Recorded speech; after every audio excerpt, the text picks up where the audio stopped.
Icon. Welcome everybody back to the adventure today as we return to the third episode of Curse of Strahd, where things start to get real bad. You thought they were bad last time? Nah. This is where shit goes down. So let's go around the cast and crew, figure out who we are and who we are playing today. Let us start with Rem. How are you doing, my friend? Doing great. Got my coffee, my blanket, and ready to just play some games. I'm Rim. I'm playing Hiram Shanks. He's a lizard folk sorcerer. More of like an alligator lizard folk, but what can you do? What can you do when they come for you? Yeah. Absolutely. We've got Hiram, Lizardfolk Sorcerer. And of course, if you want to find our sheets online, you can find them here on the website. We also have Mr. Zippy Zippo with us today. How you doing, my friend? I am doing great. My name is Zippy Zippo, and I am not a D&D sex icon. I'm more of a D&D sex deviant. I am joined by my lovely pooch, Zoe, who happened to just jump up on my lap right now. But I'm going to be playing Oberyn Glitleaf, the wood elf ranger warlock, who has been touched by the great Ice King, Faustus Iceblood. Awesome. Thank you to Urban Lady for that donation. We'll get to that in just a second. It's a perfect segue because it's two wild magic surges for Lorna, who is played by Sydney. How you doing, Sydney? Oh, doing good. I'm so excited. Oh, that'll be fun. Good, yeah, oh, absolutely. So, Sydney, how you doing? Talk to us about your character, Lorna. Okay, I'm doing good. It's midterms, so your girl's feeling looking a little rough, but we're all here having a good time. So We're just trying to get it through it together. I know. But anyway, I'm playing Lorna, and she is a what is she? A druid. She is a human druid, according to my overlay. Okay, well, I knew that. I was getting to it. That's what she is. She's a little bit emo, but she's a fun time all around. Who isn't emo in Barovia? I mean, it's like, if you're not emo, what really are you doing in Barovia, right? Yeah, what even are you, bro? Yeah. Awesome. We also have, last but not least, Silfulu with us tonight. How's it going, Sil? Hey, well, it's going pretty good. I just woke up, so all's good here. I am Silfulu. I am a graphic artist and illustrator, and I stream some creative stuff live on Twitch. I'm going to be playing Elia Goldendawn. She's a cleric wood elf. Nice. And yeah, she has kind of lost her faith a little bit in this absolutely awful, dismal world that she finds herself in. So should be an interesting journey. Yeah. I think Elia is a bit of a sweetheart. Really, she's not ready. She wasn't ready for Barovia and all that. She's not ready at all. Had ready, but who can be ready, really? As for Gareth, he has fallen sick today. He had to call in sick at work, so he won't be joining us, unfortunately. That sick puppy is asleep somewhere, hopefully, and we wish him well for next week. Doesn't mean that we're not going to kill his character. Don't worry about that. Don't worry about that whatsoever. But let's remind ourselves of what happened last week on the show. And yes, we definitely need to make the game in which Barovia is just a high school. That sounds awesome. But yeah, let's remind ourselves of what happened last week. So you guys find yourselves in Barovia. You've been given a task of basically putting Strahd von Zarovich back into power, the former ruler of the land, who was killed before in our previous season of the show, and these guys have to pick up the pieces because once he died, everything got way worse, apparently. They're starting to see how everything got worse, and I think today's going to be a stark realization of that as well. But they are looking to find the soul of Zarovich, wherever that may be. And so they heard that a certain doctor on an island could help them out.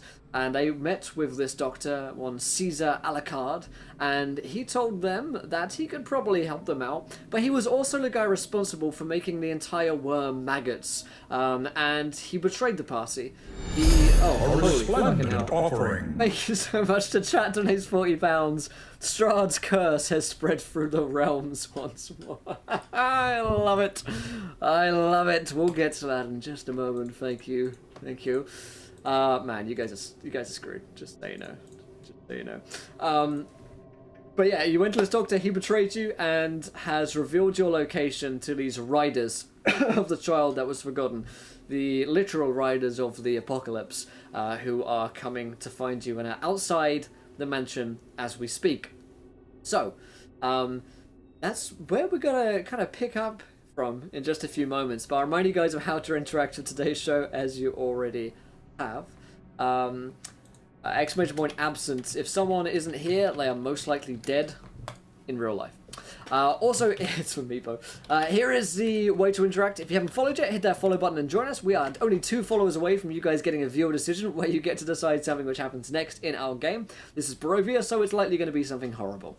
Also, here is the Twitter for you guys. When you retweet that tweet 20 times, we'll have another viewer decision. And of course, you can interact with today's show by donating as well. You can give players nat 1s, nat 20s, wild magic surges, or for this week only, we have the curse table that you can find there. It's a D100 table of curses. It's £10 donation, 250 bits, and it gives a very scary curse to the players that we're going to start off with today. You guys are in the mansion of Dr. Caesar Alucard, this strange plague-doctored individual who has been experimenting on all sorts of creatures, has revealed your location to the riders of the child that was forgotten, the ones who are here to kill you. You hear their hooves galloping outside, and you know that they are not far from here. We're with Hiram, Oberyn, Elia, and Lorna. And the first thing I'm going to ask you guys to do is to roll me a D100, and we're going to look up on this curse table. Curses. Curses. Let's see what happens. 81. 81. Oh, go team 80. Yeah, oh, really? Take with Wow. you. Nice, okay. Gareth is not here today, as I explained just a moment before. In case you missed that, he is sick. And he'll be back next week. Rem, what did you roll, my friend? 81. 81? That's right. Yes. You get the curse of Greasy Boy. Oh, this is great. Every 30 seconds, you can cast grease centered on yourself. You are one greasy boy, my friend. Lewd for everyone's pleasure. Oh, man. Okay, Oberyn, what did you roll? 63. 63. You get... Oh, no. Slurp. Slurp. It's so good. My eyes become mouths, and my mouth becomes an eye. Ew, Yes. nasty. You can still speak the same, but you look off-putting. Many townsfolk and allies are disgusted, making you fail any charisma check. Oh man, we'll give you disadvantage on charisma checks to give you a little bit of hope. All right, Sydney, what did you roll? 86. 86. Okay, let's see what we got here. 86 is living La Vida Loca. When resting at an inn with different levels of accommodation or allocating downtime, you choose the available lifestyle expense level that is least appropriate to your character, even if it bankrupts or embarrasses you. So you'll live in the lap of luxury, and try and get the nicest inn possible that you could ever possibly live in, even if it would bankrupt you. And Syl, what did you roll? 82. 80. Damn. You get the curse of curses. Roll again on the table. What you get is now secret between you and the DM. If anyone tries to ask you about what curse you have or why you're doing something weird, you speak only in curse words. Nice. So roll again on that D100. No one else took this up. All right. And I will whisper this to you.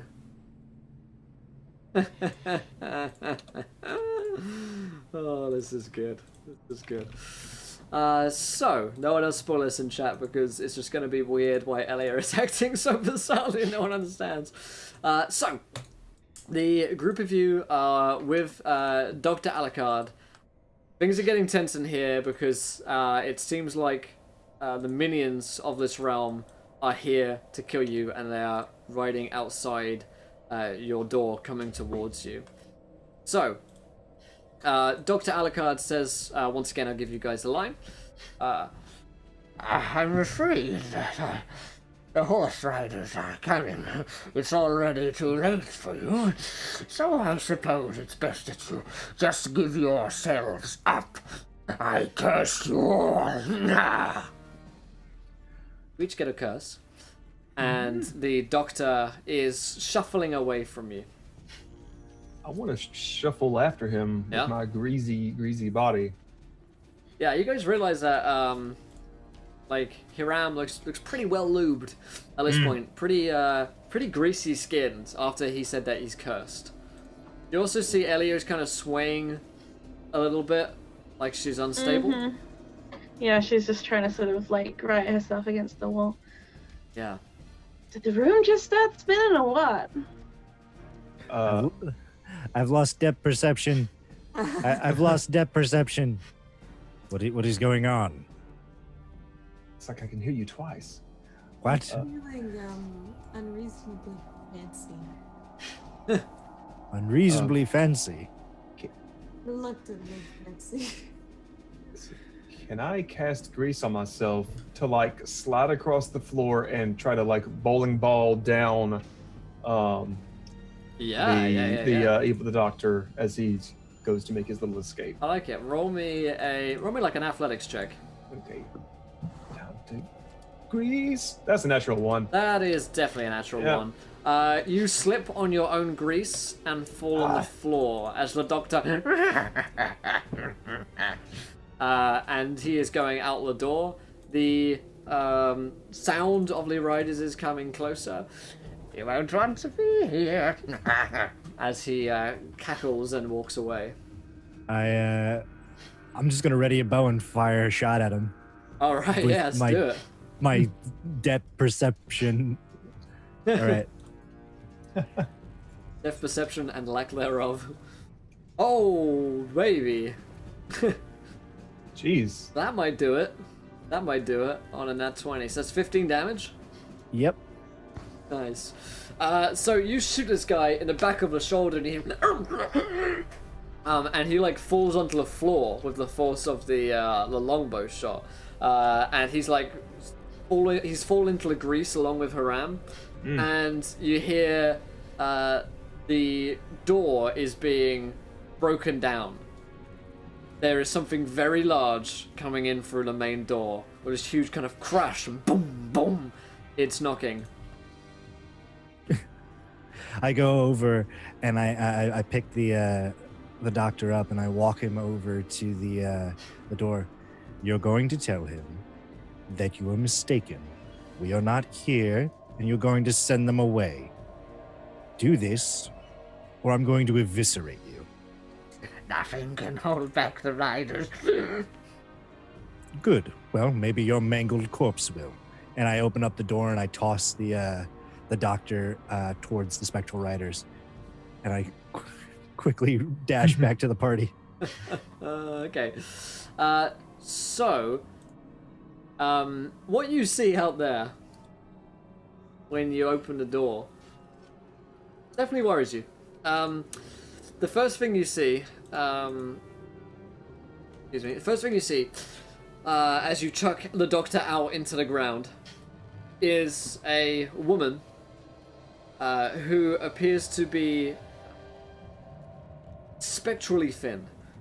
She looks so emaciated and near death. You can see her bones jutting out of her, and you can see that there is these like huge holes in her flesh where it looks as though the flesh has just like died away. Not that it's rotten flesh, it's just that it's kind of like seeping open wounds.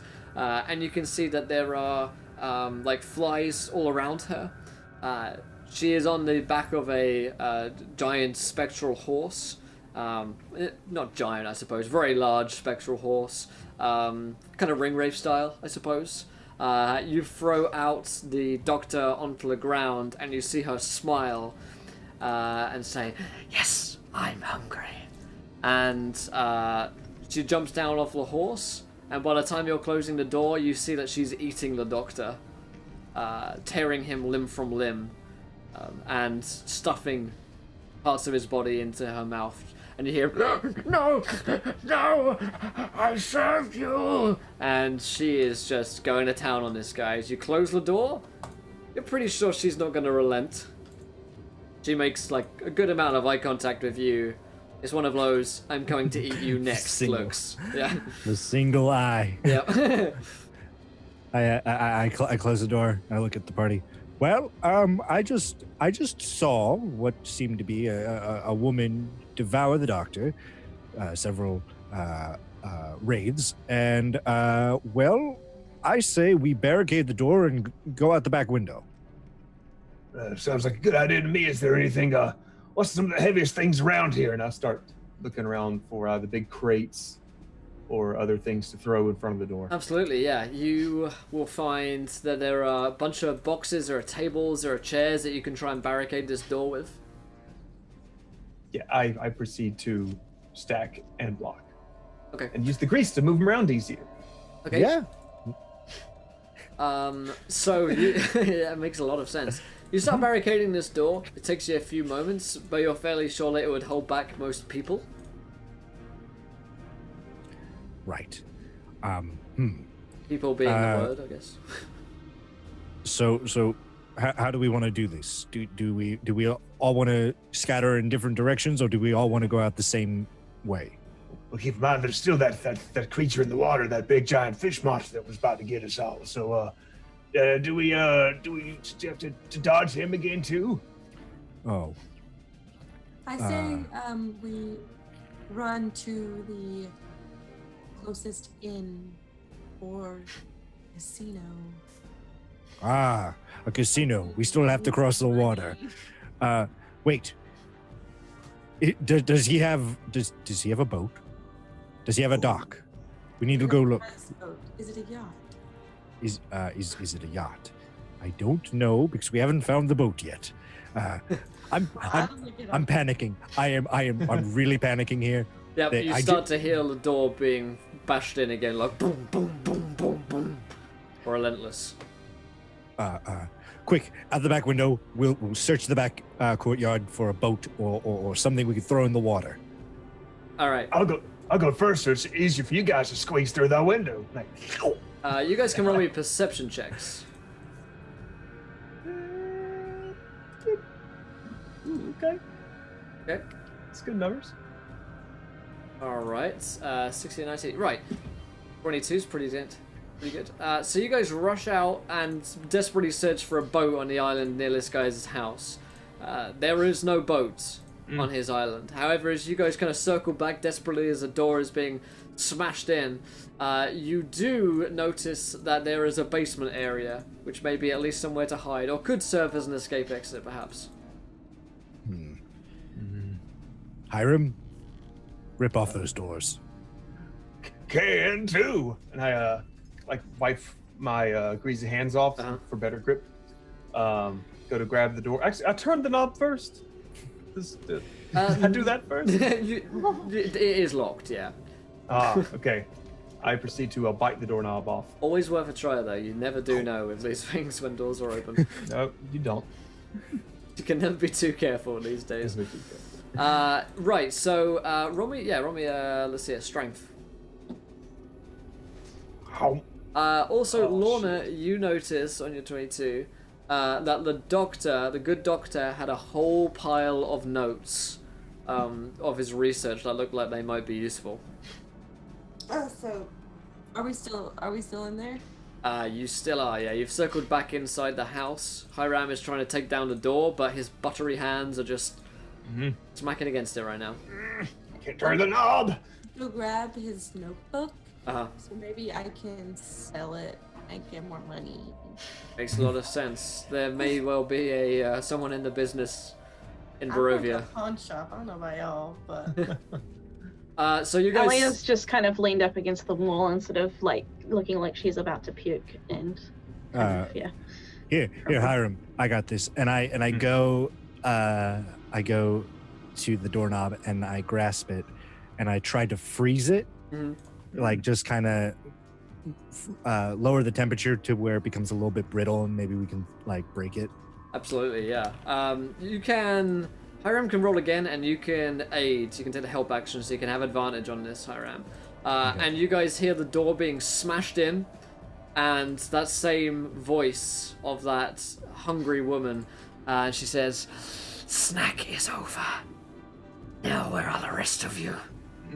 On a 13, Hiram, you manage to bust it in, and the door collapses, making a very loud sound, and you hear, there you are, stalking towards you in the house. The door is open, it leads down into a basement area into darkness.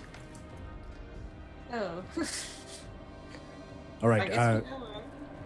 Well, let's hide in the basement. All right. All right. All right. Yeah, I'd book it down there. You guys rush down from where the door's been smashed apart by Hiram, and you find yourself in a large chamber below. In this chamber, there are several 5 to 6 Iron Maidens, and it looks as though there once were people in them. At the very least, some bits have been scooped out. They're connected to a intricate series of piping, which runs what looks like blood and other substances around the chamber. Furthermore, you spot that there are 3 gaping tunnels that seem to be breathing. They are in the ground, and at first what you think might be a trapdoor or something, it moves, and you see that it's made of flesh and is some kind of tunnel, perhaps a big worm thing. And it's got it's like a chute, basically. It's like a garbage chute that you're looking down into. And it looks as though the piping connects from the Iron Maidens to these blood tunnels. Right. The disposal. It's a bin. Well, That's we nasty. we could either follow the pipes, or we could wait here and try to push the skeletal lady into this hole. What do you guys think? I could get behind one of these spiky doodads, and once it gets near, you jump forward with it, like so. You see her appear at the top of the staircase. Okay. I feel like she's just gonna be hollow, and we're going to try to push her and go through her and then get spectral goop everywhere. Right. So follow the pipes. Yes. Sounds All right. good to me. Do we take different pipes or the same one? Same pipe.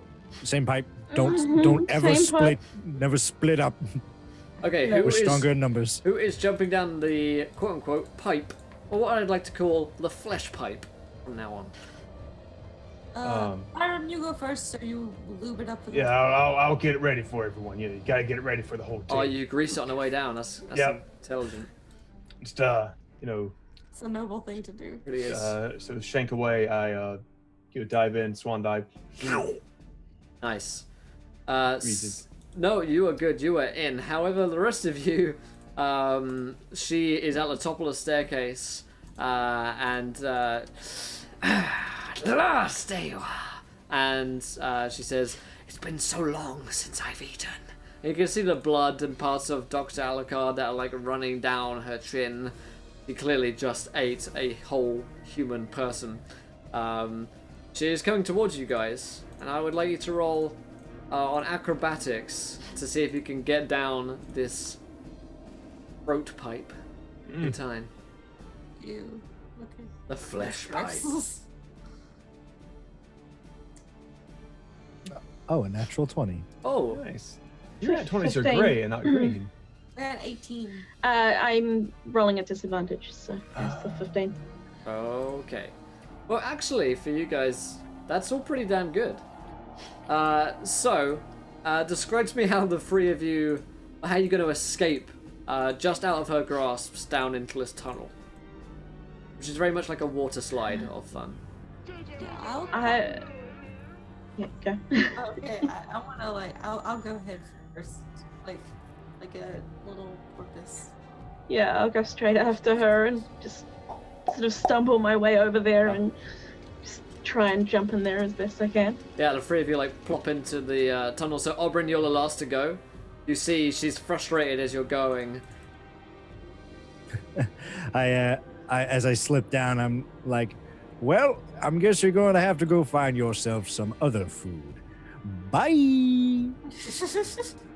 Nice. You jump in a tunnel and you see flies erupt from her mouth, and she looks pissed.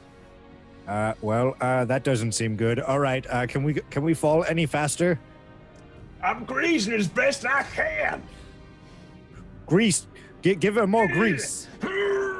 Starts making noises. Grease Latin. Greasing all I can. You're squeezing all that grease out. KY jelly and all I can. So the group of you jump down the chute. You went. Who went first again? Me, you, of 'cause course, just yeah. degrees. Nice. Okay, real quick. So, Hiram, you're going first. Roll me a Constitution saving throw. 13. On a 13, you find yourself pretty quickly basted in blood and other things that go with that.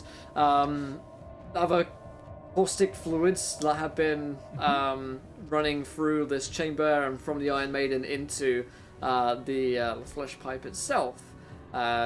You are considered poisoned currently. Oh, shit. As you go down, so you have disadvantage on your checks. And you are going at a pretty fast clock right now. You are going, you're like flying down this tunnel. Sometimes it goes up, sometimes it goes down. It very much is like being on a water slide. Until, after about 10 minutes or so of you guys crazily going down this chute, you are, there's no other way to put it, you're shat out from the pipe. As this flesh pipe comes to an end, you find yourselves flying into a vat of waste. The waste being blood, other human waste, and general caustic fluids. Hiram took the brunt of it, which is going first, but the rest of you guys can also roll Constitution saving throws as you land in this puddle. That is so nasty. I popped the plug, guys. Come on down. I'm gonna stop having breakfast before these games. This is like not a good plan. God. 14. 14, okay. Oh, wait, 10. I think so. Yeah.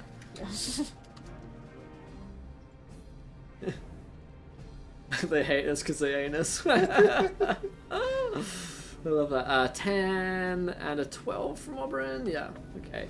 So, Lorna makes a save, Elliot does not, and neither does Oberyn. The two of you are poisoned as you land, and drink more than you'd like. So disadvantage on checks, but I've already got disadvantage. Does that do anything extra? No, or- no, they wouldn't stack, actually, no. Okay, cool. So you guys find yourself in this big vat of blood waste. And who has dark vision? I do. Yeah, okay, most I of you don't. guys, yeah, except for Lorna, okay. You will find yourselves in this large cavern with this waste all around you. The ceiling is fairly high and also seems to be moving. It looks like you're within the bowels of this creature. Oh, Damn. look. Was shat into another butt. Yes. I cast light. I don't know if I want to see this, but I might Mm-hmm. want to. Yeah. You find yourself floating with other more chunkier parts of humans who have been placed down into this vat. The tunnel itself, the cavern itself, is made out of this strange sticky flesh, and it seems to be coating the walls. It smells terrible in here, gagging and horrible. However, there are what looks to be other tunnel entrances through which you may be able to swim. There is no, quote-unquote, dry land. Oh, Yeah. oh. This is so not fancy. No. No. It is. Yeah. It's fine. Hiram, would you terribly mind if I climbed up upon your back and helped with scouting? No, that's fine. I mean, I've been in. It's just like cleaning an outhouse, really. I mean, God, he's disgusted by everything. Hop on, and he says as he tries swimming around a little bit. Yeah, Can I use my swim speed in here? Is it yeah, that? absolutely, mushy? I mean, it feels deep as well. Okay. You can't touch the bottom at the moment. If you, Oh man. you could definitely try and dive down, I suppose, if you really wanted to find that bottom. So gross. But it is swimmable, just more Okay. viscous than water and more chunky as well. Okay, I like reach into my pack and throws like some rope out to the others. Brush some of like the corn kernels off of me, and Okay, now grab a hold of us. Let's get out of here as fast as we can. he starts gagging. Hiram, don't open your mouth. If you open your mouth, you're just going to get a mouthful of shit. All right. Now, let's go this way. And I point towards one of the tunnels. And I'm like, I'm going to try to guide you as best I can. Hiram starts paddling his tail and throwing rope out behind him. Oh my god, I do not want to be behind him while he flings his tail. Yeah.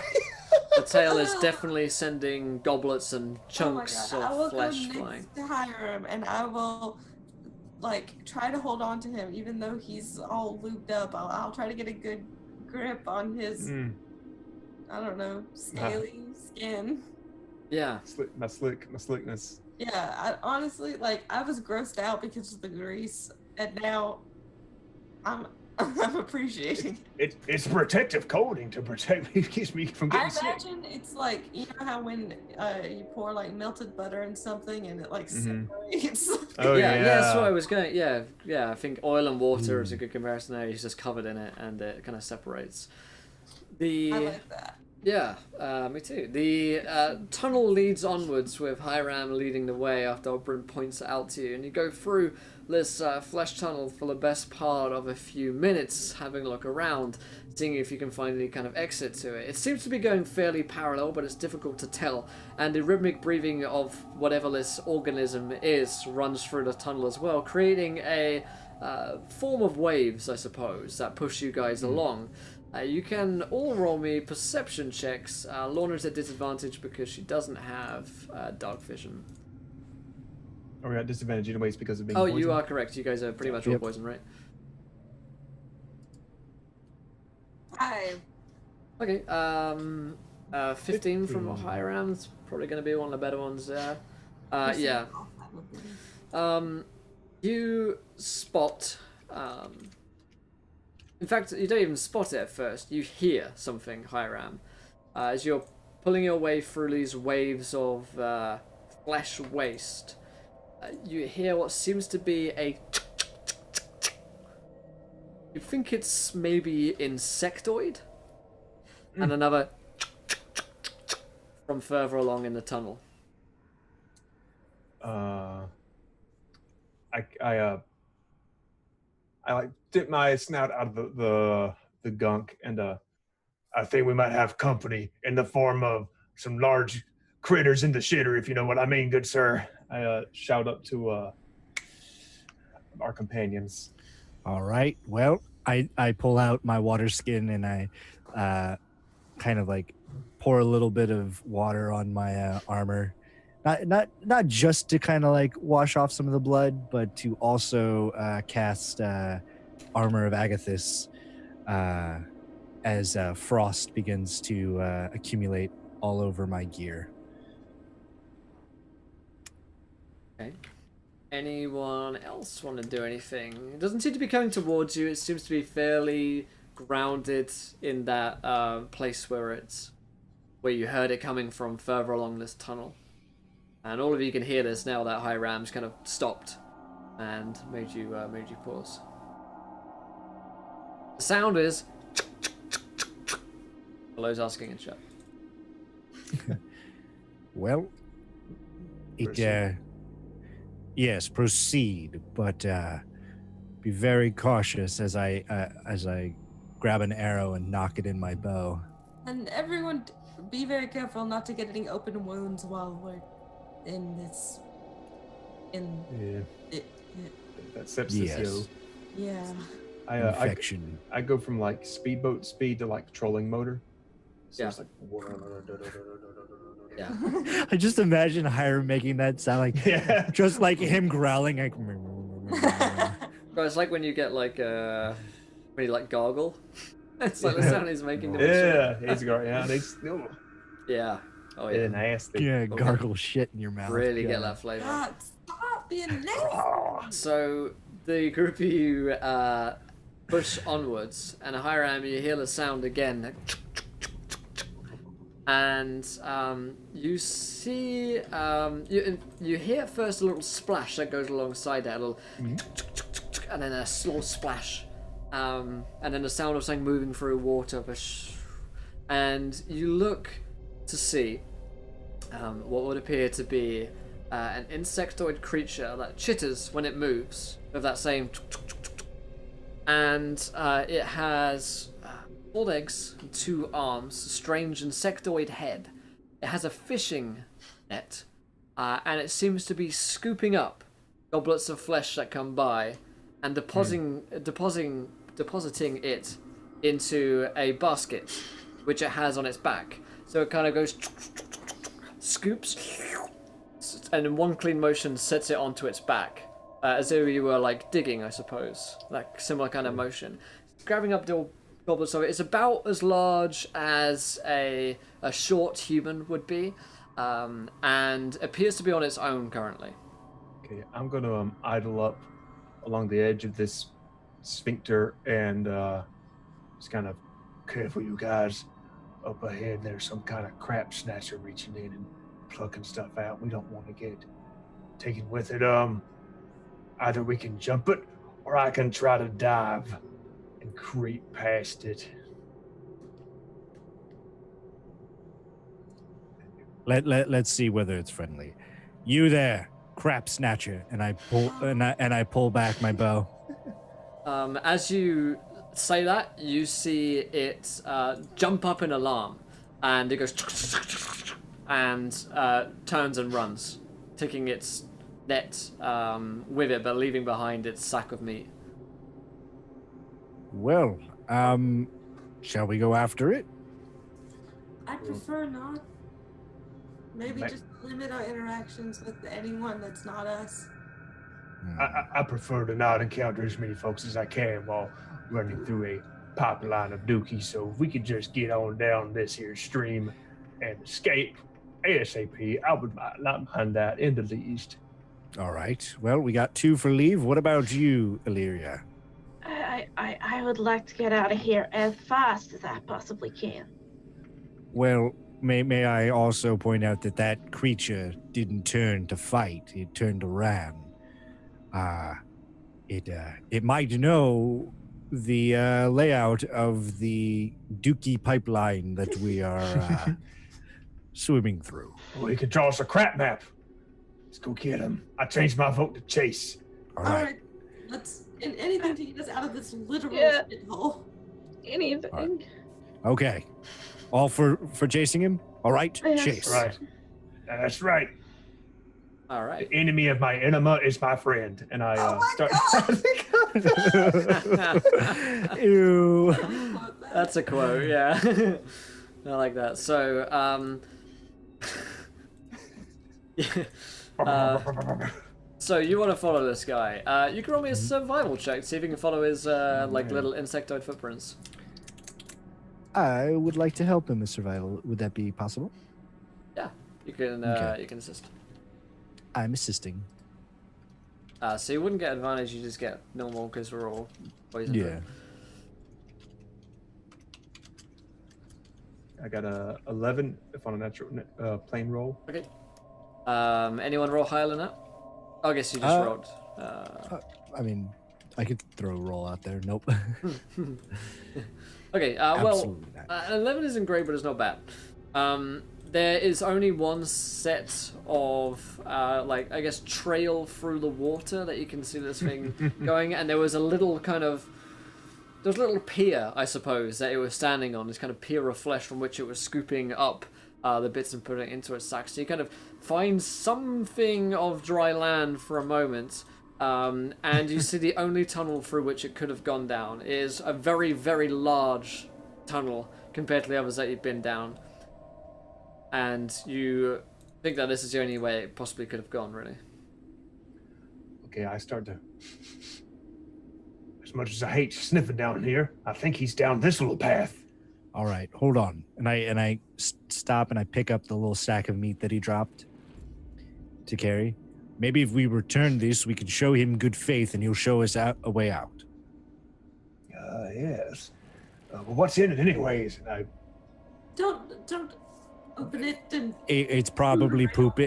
It's probably poop and Don't look too closely.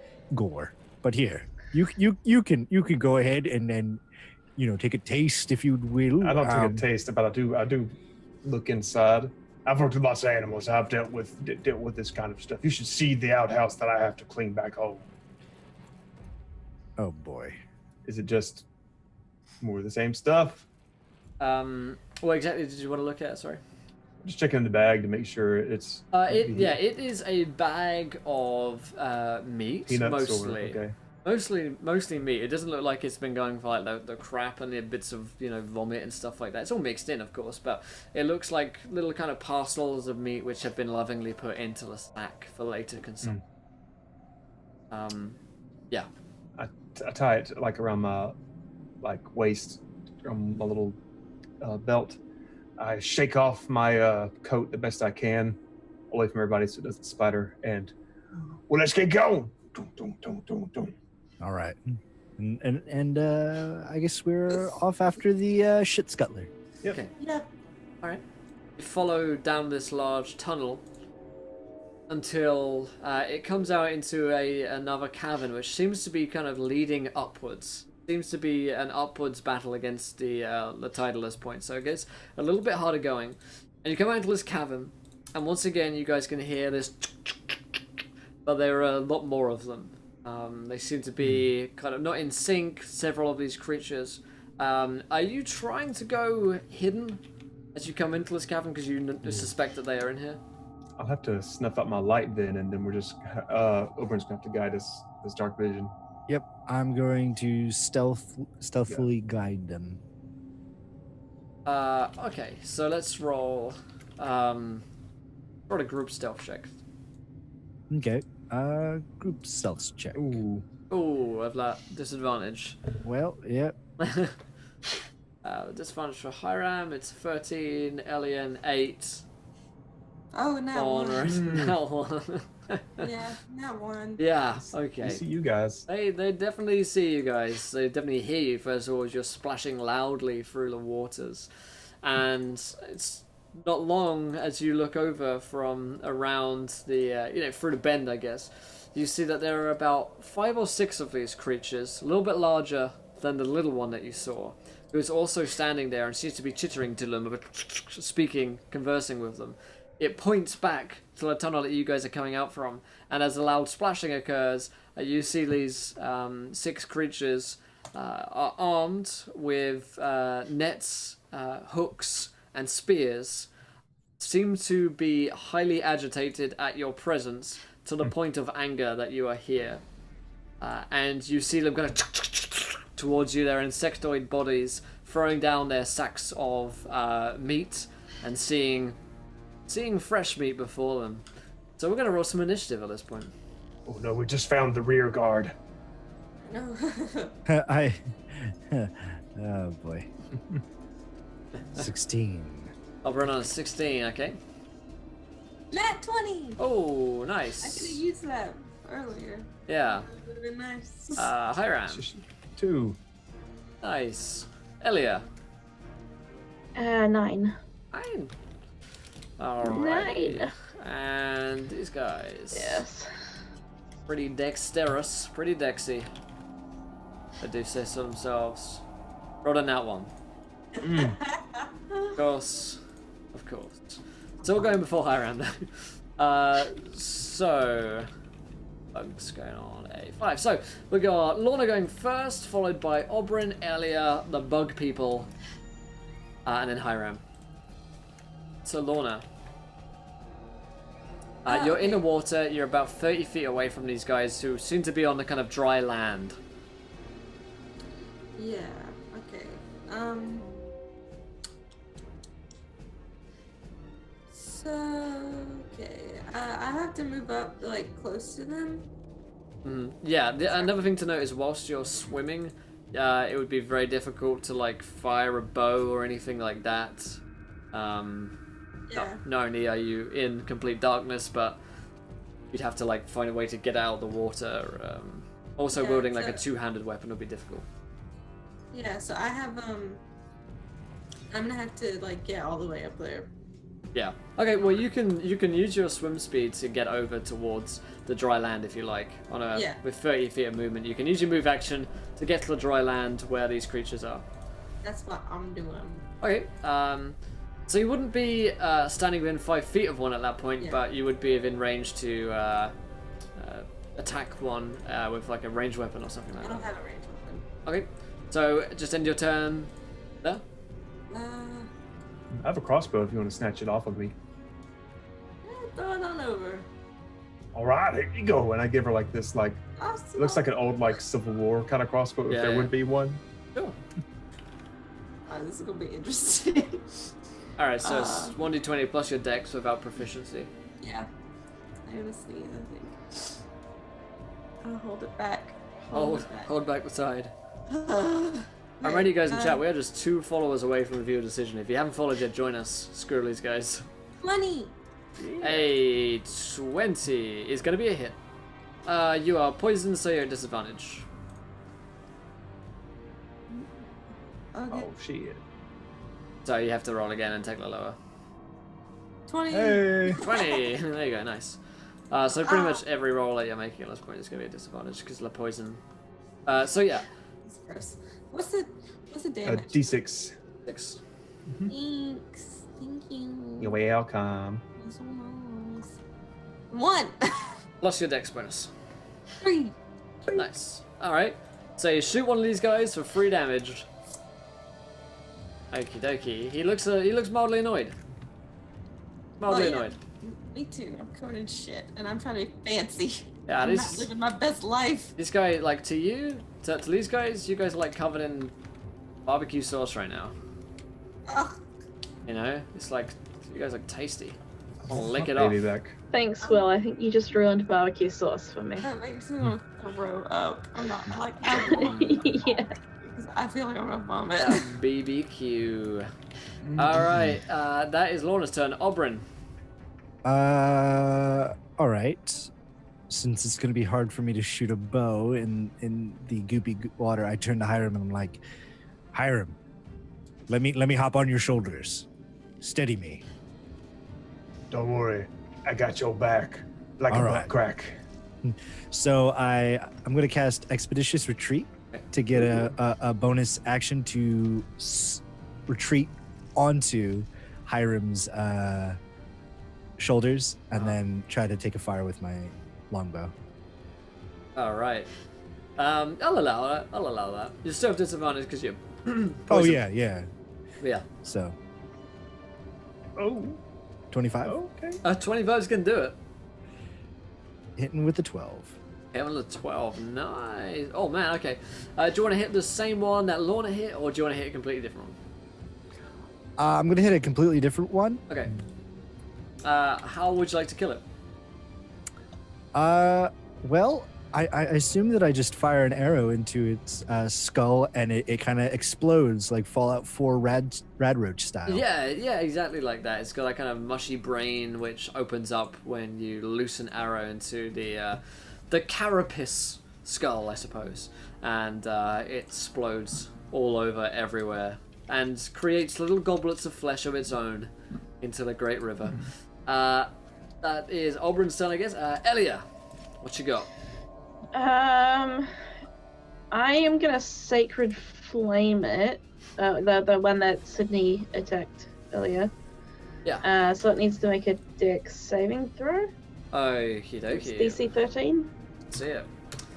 14. Damn. All right.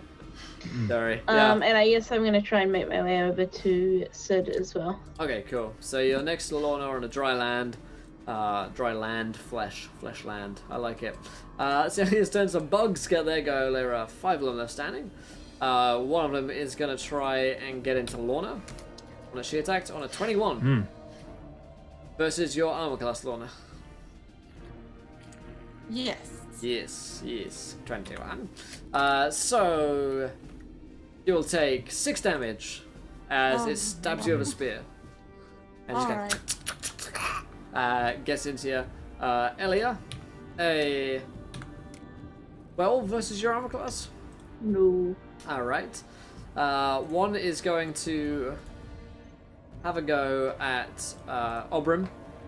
Okay. Casting a hook out towards you on a 10. Nope.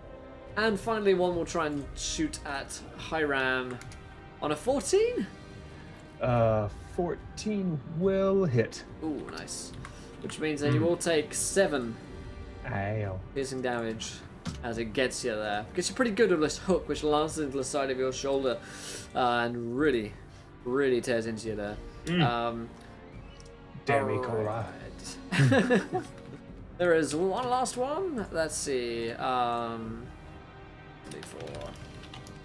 That's D3. Never mind. 1, 2. All right, Oberyn.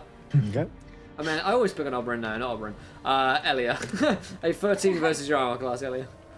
No, that won't happen. See, I was merciful and spared Oberyn for once. I feel like I kill him every episode it goes down. So Every episode I go down with one hit. It's a one-hit KO. It's like, I will lead the charge. Bam. It's like, all right, Straight no down. longer leading the charge. that was a good charge. Okay, Hiram, it is your turn. You've got Oberyn on your shoulders and 5 of these bug creatures fighting you. I want to swim forward, swim closer to dry land with him up there. It's like when Jack Sparrow, like in the first Pirates of the Caribbean movies, approaching on his little boat. Yes. So it's like, drop him off, and kind of like get in front of all the bad guys, and I want to draw their fire on me since I'm this great big like tanky lizard guy. Oh yeah. And burn 2 sorcerer points to get a spell. The first time the spell slot back. Oh, I like it. So I Burn them points. burn them. Oh, burn it. That's right. I'm the one that burns down here, boy. And what can I do to maybe draw some fire towards me? Since I'm gonna run low on spells pretty soon. What are your spells? I'm essentially just gonna I got shield ready to just make things happen. Oh no, I'll just throw a firebolt out. Okay. Let's do that. Sounds good to me. You can probably center this in such a way that it would not hit Lorna or Elia. Yeah, so I'm gonna burn a bug, you know, sometimes it burns. Fire bolt, not fireball. Yeah, firebolt. That yeah, makes yeah, sense. no. Your level 1. Yeah, okay, yeah. Yeah. Oh, hang on. 8. And 8 ain't gonna do it. Oh. Alright, that's Hiram's turn. Top of round 2. Lorna, you got bugs in your face. Splatting everywhere. Oh, goodness gracious. Okay, but now I'm close enough I can run up and use my own stuff. That is very true. Wow. Okay, that's what I'm gonna do. So, it's a disadvantage still, though. It is, yeah, but you should get your proficiency bonus. Should help So you that's out a bit. 22 and 21. 21 will do it. 21. Wow. Well, that's crazy. So I'm using my scimitar, and I'm gonna go up to one of them that's like already damaged. I'm gonna whack it like a little boop. Like a little boop on the face. With Boop that poop. sword. Favorite kind. You want to attack the one that was already Yeah. damaged? Yeah. Yeah. Makes sense. So that is. Damn it! 3. Not enough to kill it. Not enough to kill it. Damn it. It's wounded. You slice it over with your scimitar and it looks very unhappy, cutting deep into its carapace. But the carapace itself is hard and crusty to a way which it makes it difficult to cut through. Rusty. Yeah. Anything else you want to do? No. All right. Oberyn, then it is your turn. You've also arrived on the fleshy land, Pirates of the Caribbean style with Hiram. All right. When I get to dry land, I quickly turn to face the crap scuttler that Lorna is fighting, and I fire a arrow into it. with a 9. 9 is 9. Okay. Right, looking for a little wee bit higher than that. Okay. And how close is the closest crap scuttler to me? 10 feet. Yeah. 10 feet. I'm going to, since I still have expeditious retreat up, I'm going to put, is it up to my move speed? It's probably SRD. Yeah, it's the dash action. Nice. So, Yeah. so dash action is up to my movement speed? Dash action is double your movement speed. Okay, well, I'll just move 35 feet away from him. Sweet. Nice. So would you want to move back into the waters? Because you guys are kind of on the shore at this point. Well, how far can I move without getting back into the water? Yeah, okay, we can move you back another 10 feet, I suppose. Okay, so another you're- 10 feet? Yeah, That's fine. So you're right on the line there. Okay, cool. So yeah, you guys are fighting on this pretty small island. So it's quite like Pirates of the Caribbean, I suppose. And you're kind of dancing on between this fleshy mass. All right, it's Oberyn's turn. Elia, gotta make something happen Elia's there. like, where is the rum gone? And she's gonna run forward and attempt to swing at the one that's in front of Sid with a mace. It's the rum, always gone. Oh. That's not it, guys. Man, whew. Poison to And then as for her bonus action, she's going to Shield of Faith on Sid, on Lorna, sorry. Okay, nice. And so it's a +2 to your armor class Nice. for 10 minutes. Bumping that AC up, I like it. Teamwork. Yeah. Teamwork, man. Poison is one of my favorite conditions. It's just so bad. Okay, bugs get their turn. Wounded Bug is going to fight Lorna. He's annoyed that you've crunched into his carapace. Going to try and fight you on a 14. Nope. Got that high AC. Next bug is going to try and fight Elia, realizing what's going on a 16. Yeah, that'll hit. Hey, he's pissed. He's pissed. That's not it. Sorry, my mistake. That's just a D3. You take 4 damage instead. As he kind of like slashes at you with a spear, just with a little kind of jab.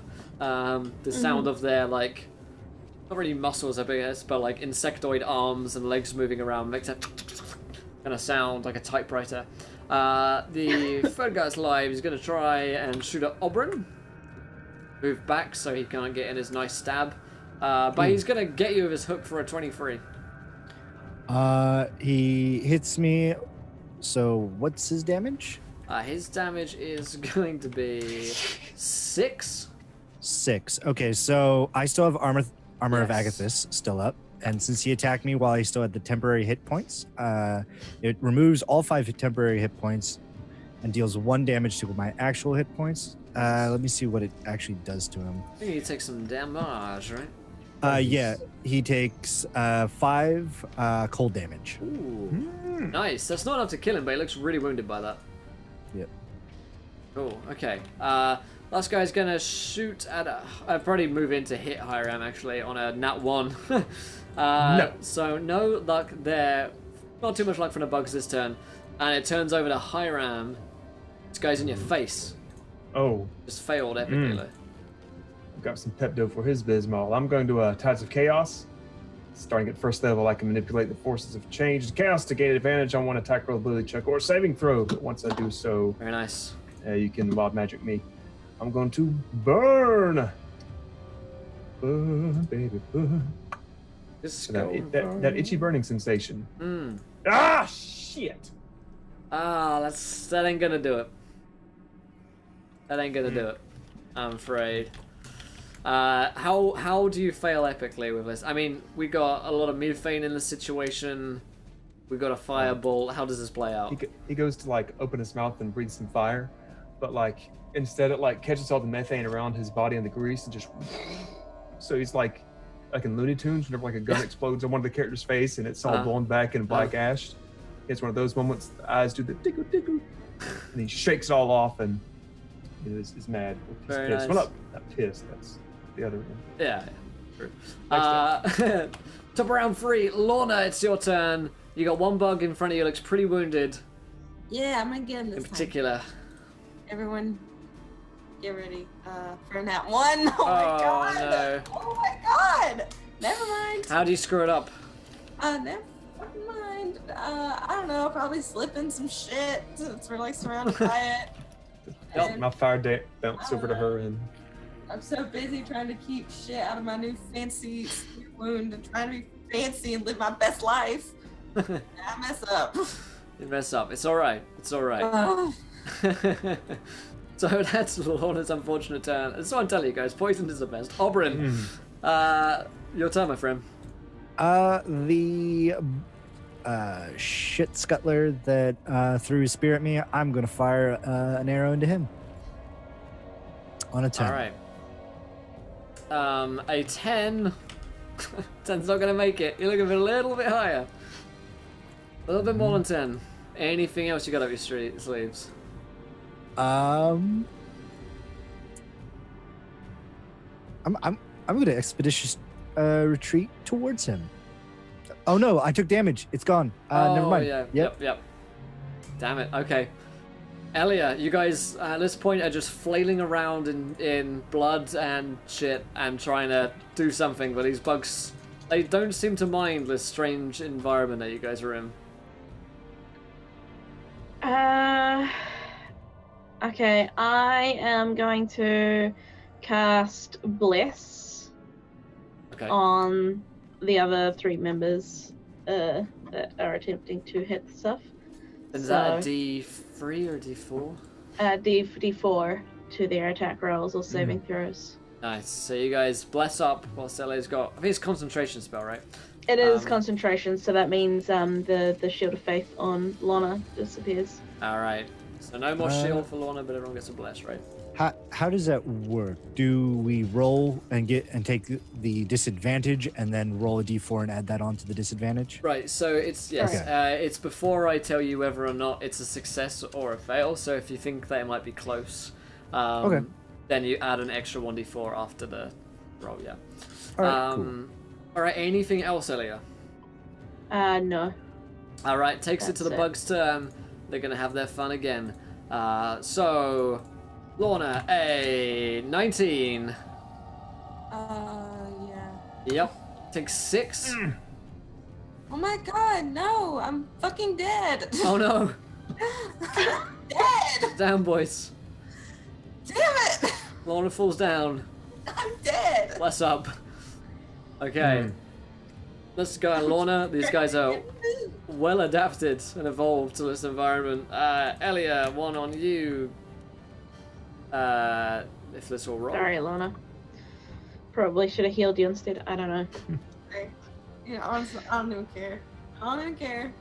I can't roll 20. Roll my dice. There we go. 21. Yeah, that'll hit. All right. Go and take 9. Oh man, max damage. Jesus Christ. Still good? Yeah. Good, yeah, I'm good. still up. Oberyn. A nat. Oh God. baby, nat 20. I Yeah, always go get for him. I always get him. Oh man. Is that 14 damage hitting me? No, apologies. That's my other roll that's just come through. Oh, okay. You take 10 All damage. right. 10 damage. Yeah. Okay, well, it's a little bit better. You still up? You still good? Yeah, I'm still up. I have 4 health left. Nice, very nice. All right, Hiram, yes, my turn. it's your turn. Can I cast Grease as a bonus action? Yeah, is it's it like next? out. I think it's out. Well, I like it. It's a bonus in this case. Okay, I'm gonna dive into the middle of most of these guys. Try to like just draw all the aggro to me by like snapping and looking all spooky crazy. Drop some grease, so you know, Yeah. out like so, and then just grab like the nearest wounded one, if there was one that's already been wounded, and I'm just go to like, just bite his ass. Are you sure you want to bite his ass? Okay. Oh, I've been biting ass this past hour. My God, I've had a mouthful of it. So, That is not going to be a hit on an 8, I'm afraid. yeah. Fade Arctic Oh, you got Wolf. blessed. Yeah, you do have a bless. You do have a bless. bless. Bless you. Fade Arctic Wolf, cheers 1, 2, 5. A heal for Lorna if you would. Of course I would, Arctic Wolf. Lorna, roll me a 1d10. Oh man, yeah, that's 9 for Hiram. It's not going to do it, unfortunately. All right. Nice. So back up on 6, no longer dead. Thank you, Arctic. Thank Appreciate you. it. Living my best life again. Back up, back alive. Back up, back be a fancy. All right, Hiram, end of your turn, correct? Yeah, you I grease want to it? try and draw some the attention attention. to me because I've got probably Alright. the most hit points and ways to shrug off attacks. Yeah. Okay. So Get on after me, you little hemorrhoids. You think you can take me down? All right. So, everybody except for Lorna, seeing as we've say she get up about this time, roll a dexterity saving throw or fall prone as Hiram greases everybody. No. 17. Not me. Yeah, not you. What about me? It's centered on yourself, so yeah. Well, All right. So, what's your spellcasting? my spell casting DC, DC whatever. is going to be 12. 12. Okay, so. So Hiram and Elia no. fall over, and the bugs just look at him like, huh? Because they have all saved on their dexterity saving throws. Unfortunately for you, such a good idea, such unfortunate rolls. Good I have them. So yeah, you. Man, that's a shame. So you guys are prone. Top of round 5, Lorna, you're getting up and you're healed. Party people, coming back to it. All right, I'm ready. Living my best life. We're going back at that one. I'm gonna kill it. All right, let's do it. Let's cut him down. 14. 14's gonna be a hit. Yay! I did it. Okay. Did I believe in you? 16, so 6 damage. How to die? Thank God. Okay, I'm already like close to the ground. I'm gonna use my weapon. I'm gonna shovel shit into his mouth. It's gonna die. You just spoon it into the. All right, nice. It's hungry. I mean, it eats it. Sweet. Oberyn, I guess your turn. I look over. I'm like, Hiram, the sack of gore. Give it to them. Show them that we're friends. I raise my sack. Wrong sack. The other one, the one tied to your belt. I thought that was the sack. Oh, wait. I grab out the meat sack and wave it around. All right. Well, we'll let Hiram make a check on his turn as Okay. Oberyn. You kind of instruct him to. And I guess I'm going to fire an arrow at the feet, like the foot of the closest shit scuttler, just to kind of like have it back off me. All right. I'll let you roll an intimidation. Okay, sweet. 12. Okay, 12. It looks a little. It's stopping attacking. For a second, it's like it's stopped in its tracks. It's probably going to come round to hit you in a minute, but it's looking at the sack. Yeah. Okay, Elia. I'm assuming there's still one in front of me, right? Oh, that There was hitting definitely me? is, yeah. Alright, I'm gonna take a wild swing at it. Oh no, actually, I'm prone. Yeah. I guess I'll use about half my movement to try and get up. Yep. Although in the grease, can I actually manage to do that? Let's see. Succeed, the creature that enters the area or ends its turn there. Nope, so it's only if you end your turn. So you can stand Alright. up easily, yeah. Alright, I'll stand up and take a wild swing at the one in front of me with a mace. Alright. Cool. That's a 9. Wah, wah, wah. I just sort of swing wildly past it. Yep. Alright. It's the bug's turn. One of them's not going to attack, but the other two are. So one's going to try and fight Elia. 19. Yeah. And the other one... In fact, it was distracted by Hiram, so I'll say that Right. it was attacking you. So Hiram and 19. 19 on me, you said? Yeah. Let me see if my... Oh, damn it. It's probably gonna hit, right? I'll take it. Yeah, take 5 damage. Second one is a 19 as well for Fuck. 8 damage. Okay, I'm down. Okay. Guys, focus on me. Okay, I'm dead.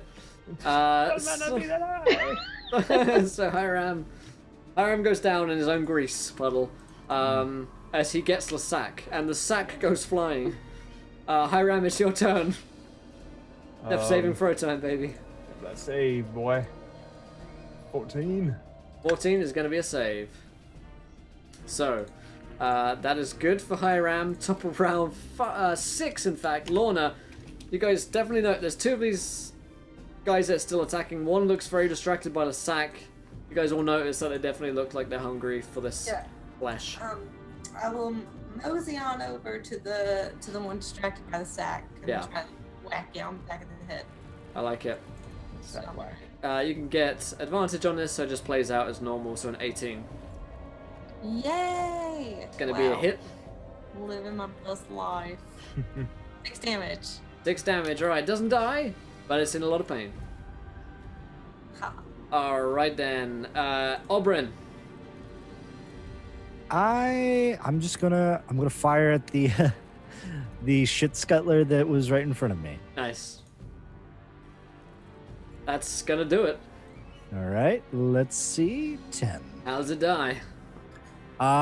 Well, I shoot it and I separate its torso from its scuttlebutt. Nice. You see as his body lands that the having lost 4 of their number, the other 2 panic and are ready to flee.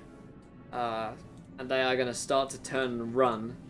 If anyone would like to take attacks of opportunity against them, I think Ellie, it's your turn first of all. So, Ellie, you get to act before these guys actually start fleeing. Well, my next move was going to be to move towards Hiram and attempt to heal him. Okay, cool, yeah. Go ahead. So much. So that's a 6 healing. Nice. So Hiram, you are Healings. back up again and you're alive. So would anyone like to attack these creatures as they're fleeing on their turn? Can I do it? Yeah, as you get back up, you're good for sure. Yeah. Can I'll take I a shoot him in swing. the back? Yeah, everyone gets a chance to make at least one attack of opportunity. Oh, sweet. 18 for 7 bludgeoning. Nice. Roll that Oh. damage, Hiram.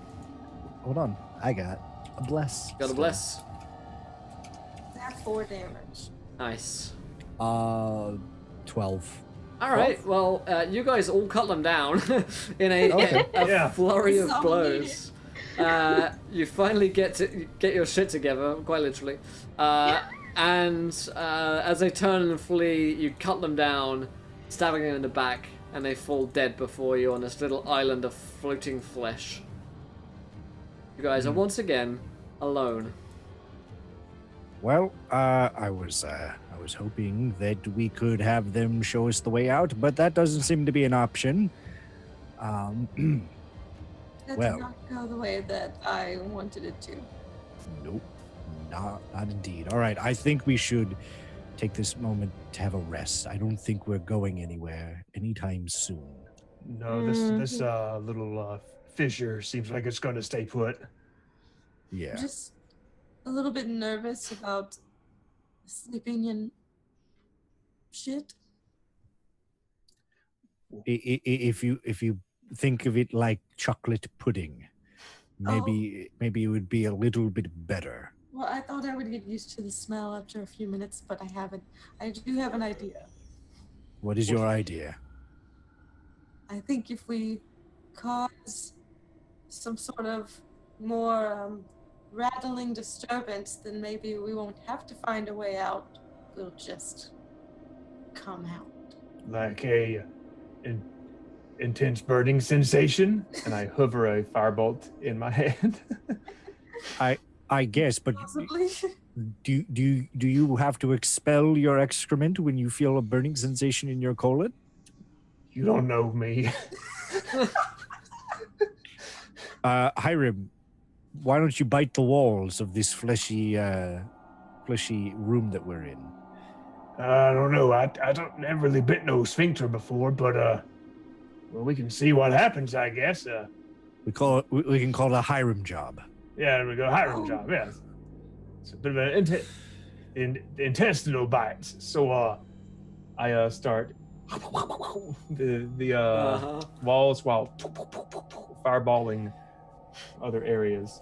Okay, so you And can reason. yeah, you can kind of scoop out an area, I guess, burn away some flesh and bite enough away and spit out again, in order to create a small tidy hole of flesh, which the organism itself seems to kind of like judder as you're doing it.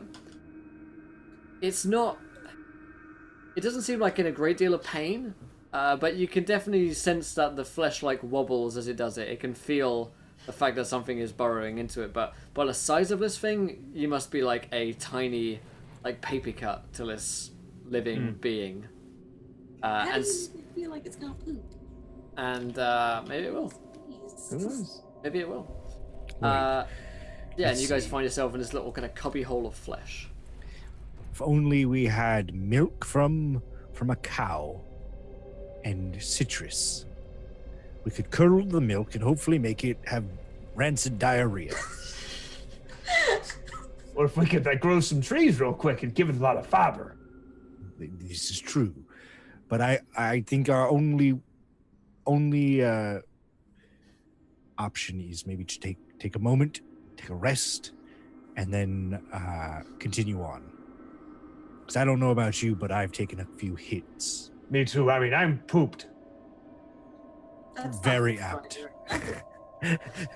Very apt. All right, then. So you guys want to take a short, or do you want to take a long rest? I'm If I can fall asleep in this poop, I don't want to wake up for a while. Yep. Let's take a long rest and see if Alright. we can regain like a lot of our stamina and stuff. Yeah, absolutely. So if you guys take a long rest in here, you can all roll me Constitution saving throws, which of course are a disadvantage because you're poisoned. Yay! Yay! Oh, 8. shit. Okay. 18. 14. Nice. Okay. So DC is 11. Who rolled lower than 11? I did. Me. Good. So Hiram and Oberyn, you contract a disease. Oh, damn. When you get this disease, you'll begin over the next few hours to days to feel a great more deal of fatigue and cramps. You guys both suffer 1 level of exhaustion, and you regain only half the number of hit points from spending hit dice, and no hit points from finishing a long rest. Which is bad because you. Well, I'm going to spend 1 hit die. Just to see. So having spent a long rest isn't going to have helped you guys. So you're going to have to spend hit dice and regain half the amount of hit points if you Can so I desire. regain spell slots? Yep, spell slots are not affected. Ooh, 4. Okay. I'm just going to go and spin my last one.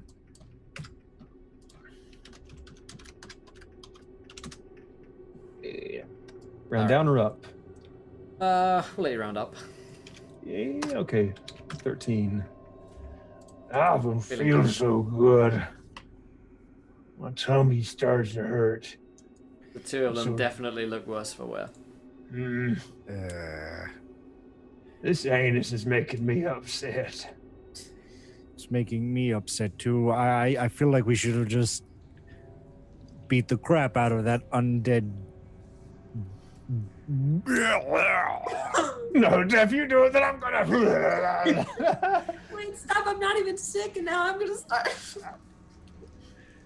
Yeah, Elias is like grease. "Bleh," as well because Everyone, Yeah.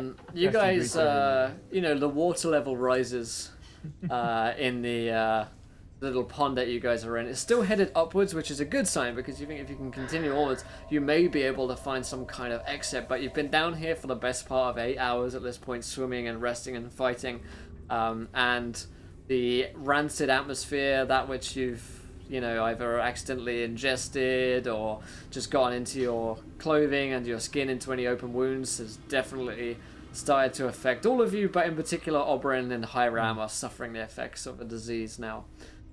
So the path is before you. You don't hear any more chittering from these creatures currently, so that may very well be a good sign. Let everyone grab a rope. Yeah. Trod back into the water. I kind of like climb up on Hiram's back, kind of like a sloth, being like a sloth, Yeah. and it's like I don't feel so good. Just carry me.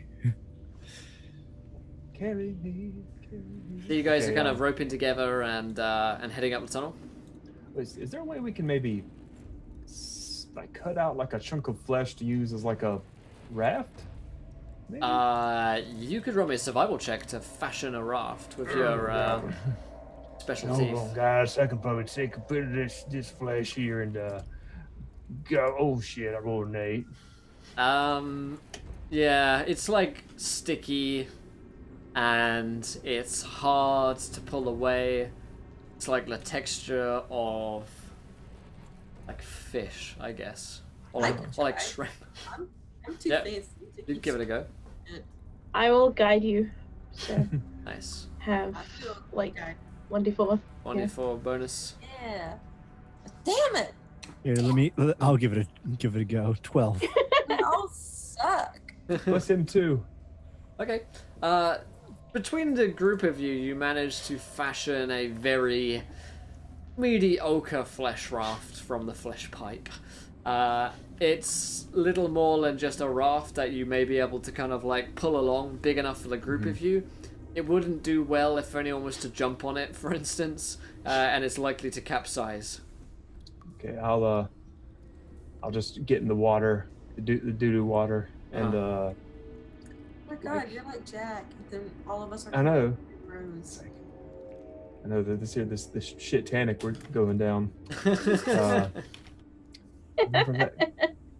Promise me that you will survive. I can't promise that, Hiram. I feel like death.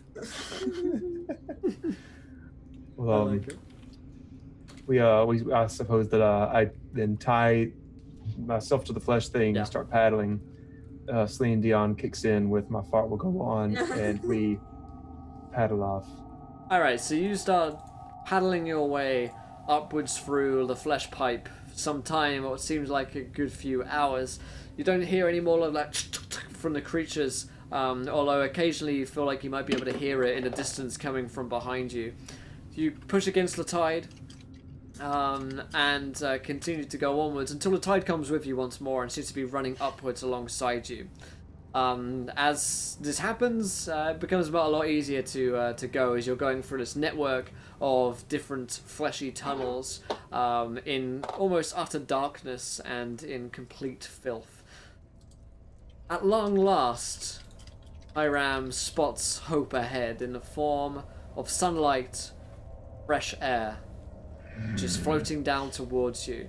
You see that there is a metallic ladder which leads its way from a small flesh area, which presumably is what you have to use as a dock here, and leads upwards to an open trap door from which not really sunlight passes down from, I suppose, but that green pale light which goes for sunlight in Barovia. I book it. I am full steam ahead. I don't care what kind of shitty icebergs are nearby. We're getting out. All right. You guys dock after 2.5 hours of going through the upper tunnels, and you see the ladder before you. It looks like it's daytime out in Barovia. I grab a rung, get out of the dung, and start going up. Okay. Everybody is following Hiram, right? Yeah. So, bedraggled and covered in terrible smells, flesh, blood, human excrement, vomit, the group of you pull yourselves out from the flesh sewers and find yourselves in Barovia proper once more above ground. The two green moons of Barovia look down upon you and smile gleefully as you return to the world. You find yourselves in a village with people going to and fro, and you've just come out of what looks to be a well. As you pop yourselves over the side, there's a line of children that are... There's a line of children with buckets this morning, ready to draw from the well, lowering the bucket down, and they look in shock and surprise as 4 people arrive out from their well. You're not sure whereabouts in Barovia you are. You cannot see the large forest at this point, and you can't see Castle Ravenloft itself. They must be in an area which you're unfamiliar with right now. There seem to be adults around, and they look in surprise as you guys come out of the well as well. All of the people here have pallid, sunken flesh, kind of pale skin, sunken eyes, and they all look to be fairly similar to the 3 vampire thralls that you met last week. You appear to have the same look to them. They look more concerned than angry that you are here, though. One man steps up and says, "Who are you? What are you doing here?" We are the 4 chosen. He looks at you and says, "What are you doing in our well?" Well, and I suddenly feel a burst of energy. Do you understand that there's blood and shit and a creature living underneath that thing? What are you talking about? We just came from what was his name? What was the doctor's name? I killed him. I can't remember. Our character's name is Dr. Caesar Alucard. What is his name? Dracula. No, Alucard. Alucard. Dracula, that's a dumb name. Yeah, that's weird. Dumb name. He says, "Children, get back. These people are mad." Shit. He gets one of these buckets of slosh, pushes it in your face, and says, "Look, it's just water." And to you guys, you can see flesh and blood and worse. That's a bucket of shit and blood. He looks at you like you're crazy. You won't believe the evidence before your own eyes. I don't know what can help you. Is there a different well than this one here? Please? He says, "This is the one well in the village." God. Now, I don't know what you're doing here or how you got down here, but I hope you didn't contaminate our water. I look over at Hiram. Us contaminate the water. Yeah, sorry we made your shit shittier. And I'm gonna go find like a pile of sand and roll around in it. Get it all off. Yeah. And I look over at the vampire before me and say, "Look, do you have any kind of medical doctor in the village?" He nods and says, "Well, of course we do, yes." Great. Well, we're gonna go see that now. Very well. You want me to take you there? Would you? That would be grand. He nods. Still looking concerned, making sure that you're kind of away from the children, but he looks like he's just happy that you guys are getting out of here. And so he marches you through the village until you reach a small hut. And you look inside as he knocks on the door opens, and you see this blonde girl step out. Long blonde hair, similar sunken, pallid look to her. And she says, "Yes? Oh, is it Davian?" And he says, "There are these people that came from our well. They say that they're chosen ones and they need your help." And he kind of gives her a, "These guys are insane" look. And he says, "Please help them however you can, Jaina." and Diana rather, and Diana says, "Okay, come inside." I'm the village witch. Oh, great. I asked for a doctor and they send us to a witch. I don't. Well, Well, the last doctor you ran into. Yeah. Point. I, Yes. Though the last doctor we went to created a world of maggots. Listen, lady. Oh, you We- spoke with Alucard. Yes, we spoke with Alucard. I fed him to one of the female riders of the Child of the Forgotten. She gives that's you a- this. She gives you this like wide-eyed look. Right. Okay. And do you often hear these voices? What voices? Do you get voices? Oh, They yes. tell you things. Oh, yes. Old man Iceblood. Old man Faustus. Yes. Which reminds me, I haven't talked to him at all today. She gives you. I should ask him what we should do. She gives you this like knowing, condescending look. Oh, okay. Well, I know something. I've got a tincture in here that will make the voices go away and help you sleep at night. Maybe Oh. we should let someone else do the talking. Yeah, I reach up and like tug him away. It's okay, old friend.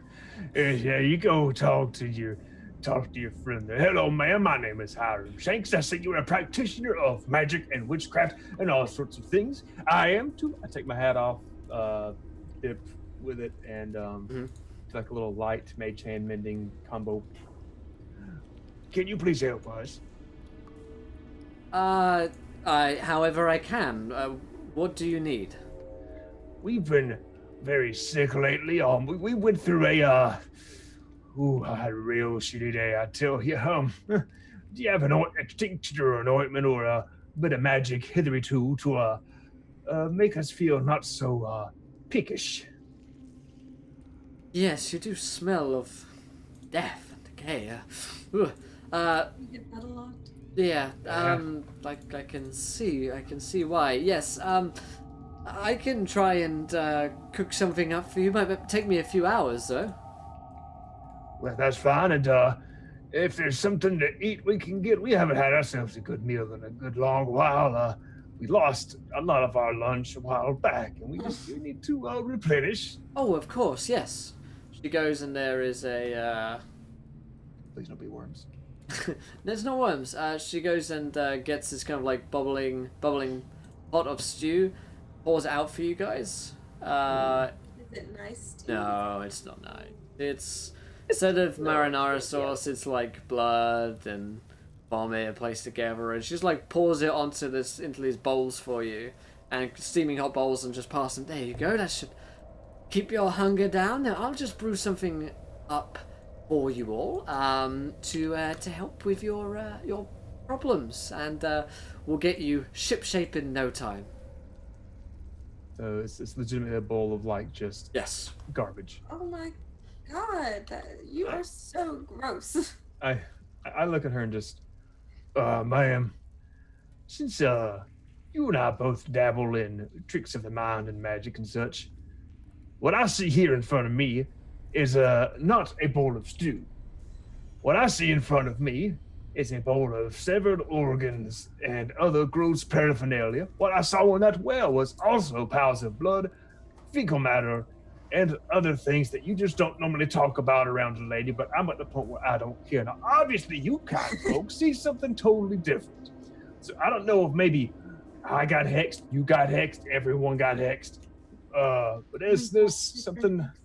The tincture I'm brewing up should be able to help all of you, but No. you should know any more speak like that, and the master of the village might have to come down and speak with you, or worse. Whoa. Time out. Worse. Is she threatening us, Hiram? Oh no, I'm not threatening you. I'm just letting you know we're not that friendly with intruders into our village. Those who haven't been invited. I mean, You're on shaky ground already. I mean, you really weren't invited here. Madam, does the name Catelyn mean anything to you? Really? All right. Damn. Good try. That's okay. Worth a try, She was right? just telling it like it is there, Oberyn. Well, yeah, just letting you know if you want to stay safe and stop talking like that, else the Harborer of Souls, our master, will take exception to you. Harbor of Souls. He's a ferryman of sorts. He helps us all.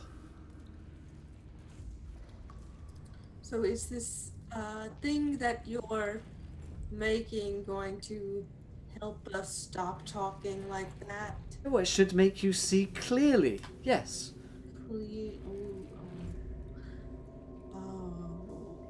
Sounds good to me. So I think do you have like a separate workstation, or do you show us all your secrets in here? Are you gonna let us see how you make everything? Well, if you wish to watch the process, then you can. No, I don't want to steal your expertise. I think you should probably do this in private. You're sounding very sarcastic, and I know that you've gone through a lot. I'm just trying to help you all here so you can see clearly and understand that there's nothing wrong here. I pulled Lorna to me. Oh, show her the notes. Maybe we can like barter if you give her like the fancy chemistry notes from the creepy doctor, and you know, Yeah, gain some favor. I'll try it. It sounds like she's just brainwashed. I don't know if anything will actually help, but we'll try. So Lorna at that point will like go over to her and be like, "Listen, Miss, what was your name?" My name was, oh goodness, Jaena. Oh yeah. All right. Listen, Miss Jana. And she pulls out the papers and the journal from the doctor, and she's like, "I've got some information here that may be very interesting to you, specifically because you are a medical professional. It's something sort of underground experimental information that no one else could possibly have from the good doctor. So if you're interested in maybe a sort of trade of information, we can make that happen." Well, what could I possibly know? What is it you want? She looks over at Hiram and Oberyn, kind of gestures like, "I think I got something, jump on in." We're looking for the soul of Strahd von Zarovich. That... She looks very stressed at that point. And, yeah, name is forbidden. You really shouldn't be saying that here. I kind of call out mentally to Faustus. Faustus, I require some assistance, my icy lord. He says lord with a begrudging tone. You hear a voice, "You're in this one on your own, mate." Oh, damn. All right. Well then. Well, Faustus has no useful information. Well, how about this? We require. What do we require, Hiram? Well, first we had to acquire we're trying to find Strahd's soul, which well, that went very poorly. We just got to figure out a way to get rid of that kid on the throne, you know. But well, we could use maybe some money, a place to stay, a base of operations. Perhaps we're still kind of lost. I don't think I can help you. You should take this now. And she kind of gets out this potion that she's had brewing for a little bit. I grab it and I just quaff it back like anything because I've had enough. Like I've been sick for so long. Yeah. Anything. She's starting to get more and more agitated. I look over at Hiram. Do you feel anything? Do I? As you want to like chug it back, yeah? Yeah, I'm just gonna throw the whole thing back. Yeah, you realize that this whole time, what you guys have been drinking is just water. You look at it, it's like that steaming pile of organs and stuff. Don't worry about it. Outside, it's sunny, and the whole town looks a lot better than it did before. There's a lovely stream running through the middle of town. There are people out there dancing and having a good time. And everything is a lot clearer to you now, Hiram, that you were just stressed out before, and now you can relax. God, it's like everything's beautiful.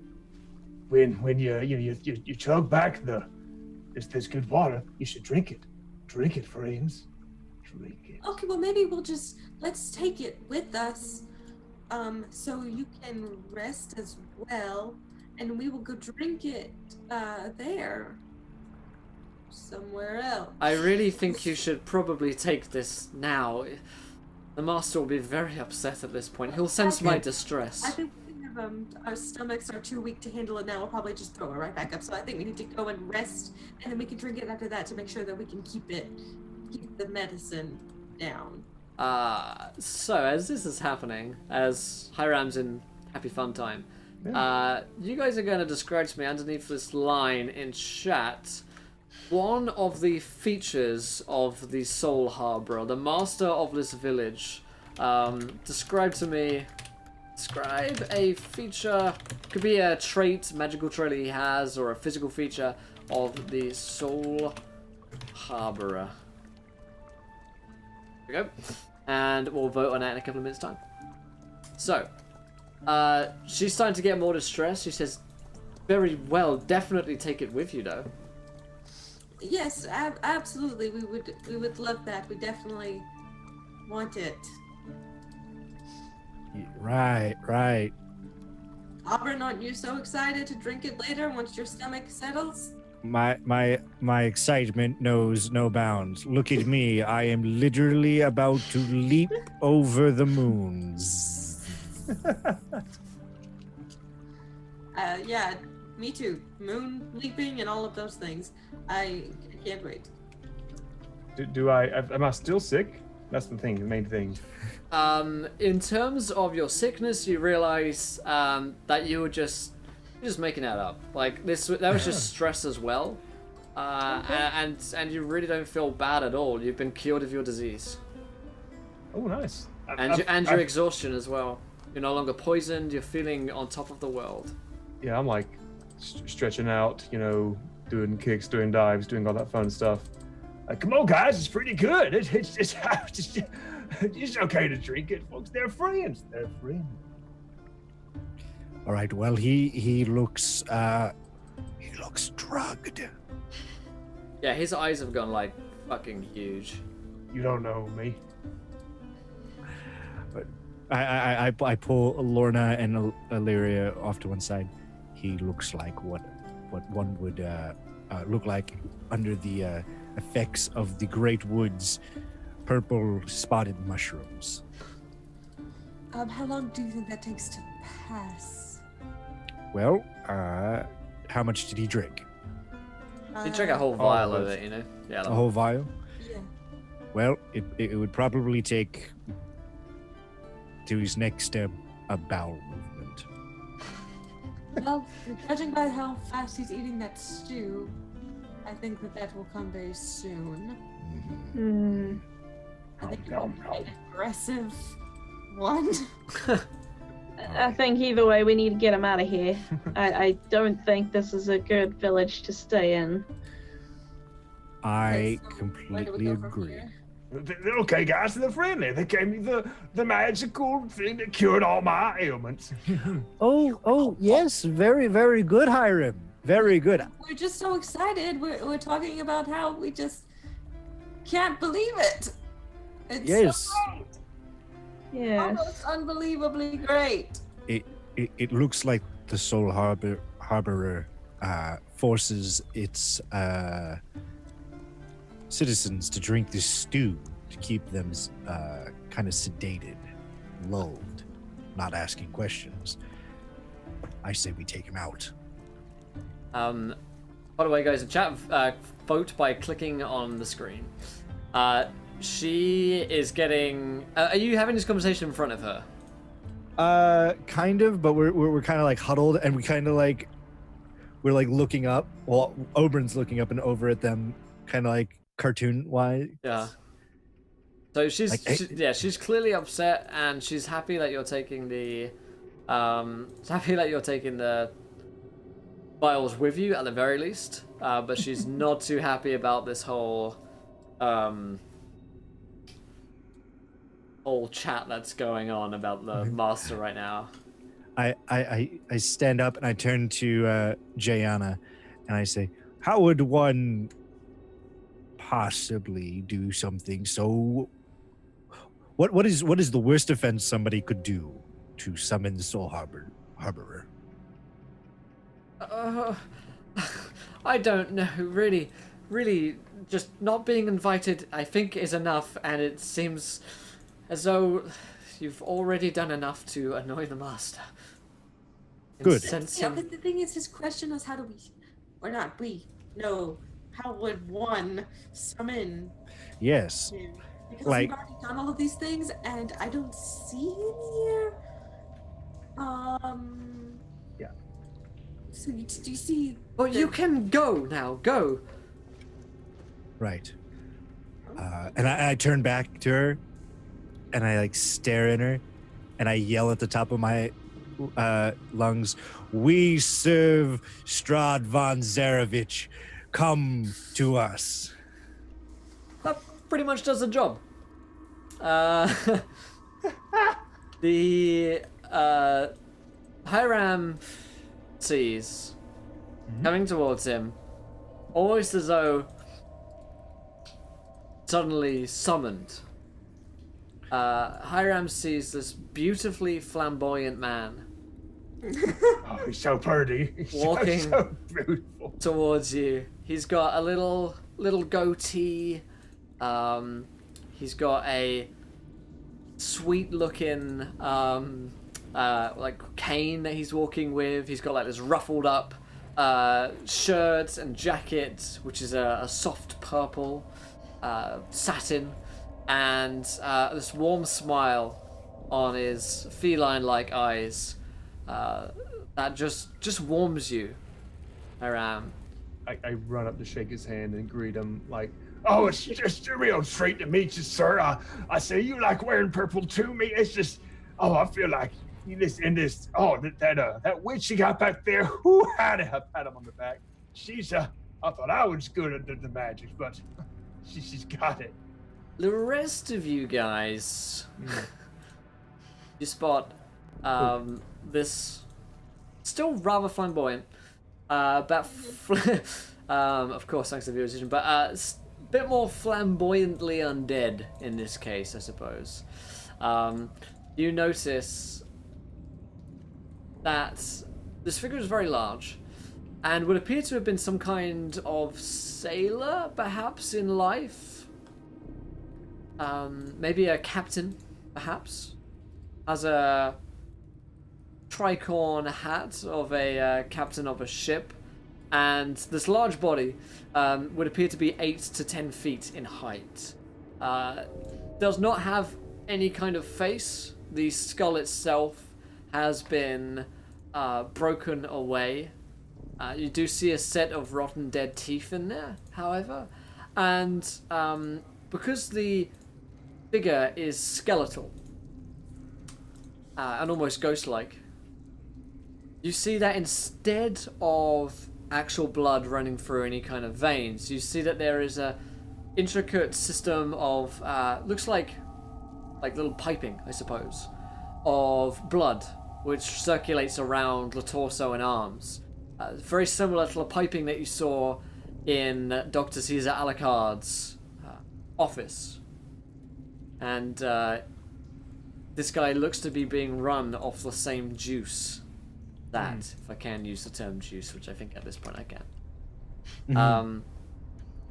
The figure is suddenly there before you as you are kind of kicked out of Diana's house.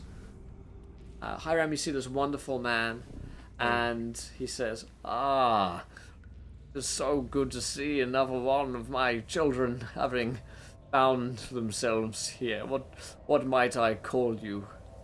Why, sir, you can call me Hiram Shanks. From the Shank family. The rest of you guys here, what is your name? And Hiram replies. He replies, well, I'm Hiram Shanks. How do?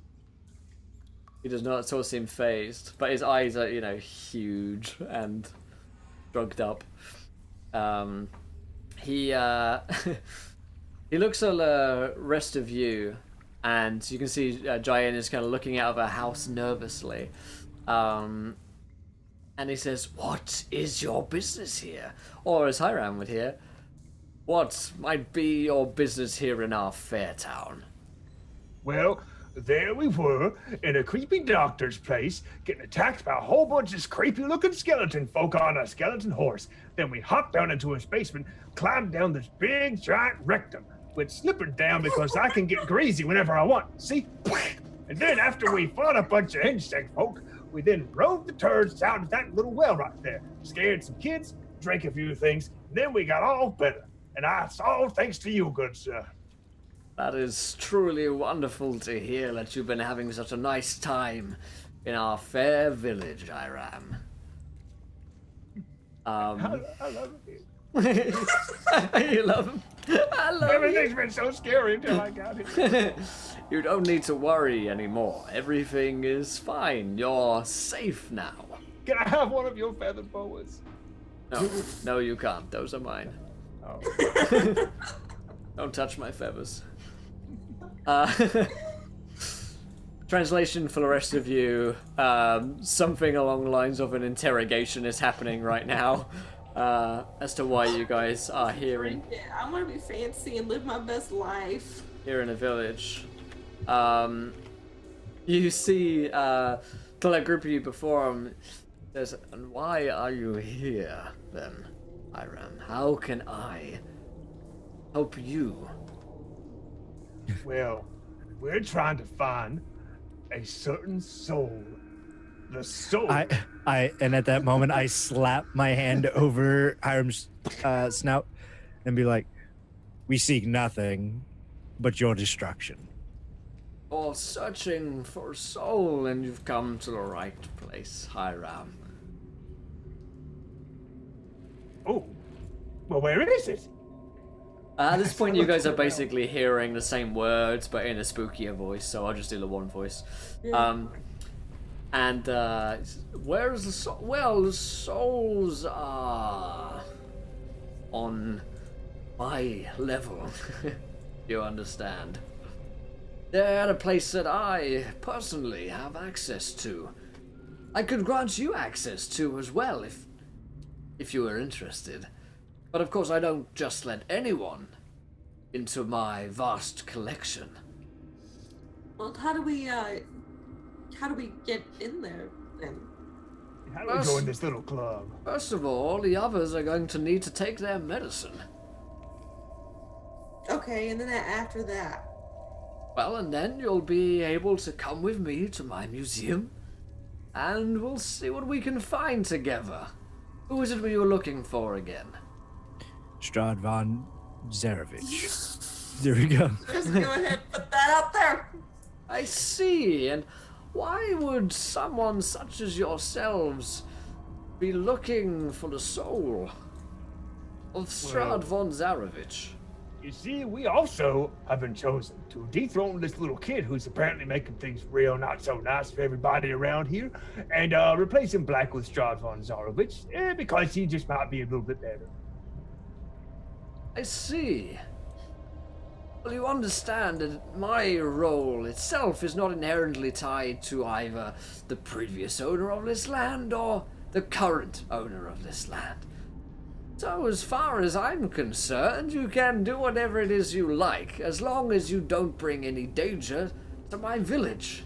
Because the people here I care for greatly, and should you trouble the riders, then they would bring a great deal of pain and misery to my people within this village, and that I cannot abide by. I look at the Soul Harborer, and I said, "All right, well, look, if that is truly your stance in this civil war, then if you turn us into the riders, I will slaughter every one of every man, woman, and child in this town." Roll me an intimidation check. Okay. Stress me I will out, boy. cast guidance on him. All right.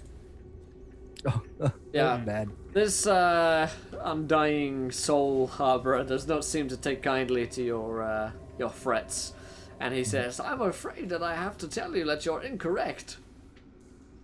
You would not be able to harm the people of this village unless I allowed you to, which of course I would not. Let us dispense of these unpleasantries, for I feel as though we have to move past that. All I'm saying is, should you bring harm to my people, then I will bring harm to you. That harm will be on such a scale you could not possibly fathom." Well, as long as we understand each other, that we are not here to bring any harm to anyone. We're here to dispense of the child and bring some modicum of peace back to Barovia. As long as you don't turn us in, we don't have a problem. It wouldn't be in your best interest to it, anyways. He nods understandingly. "Yes, of course. I understand perfectly. Now, this particular soul you're looking for isn't going to be easy to find. So, the rest of you, take your medicine and we'll head off."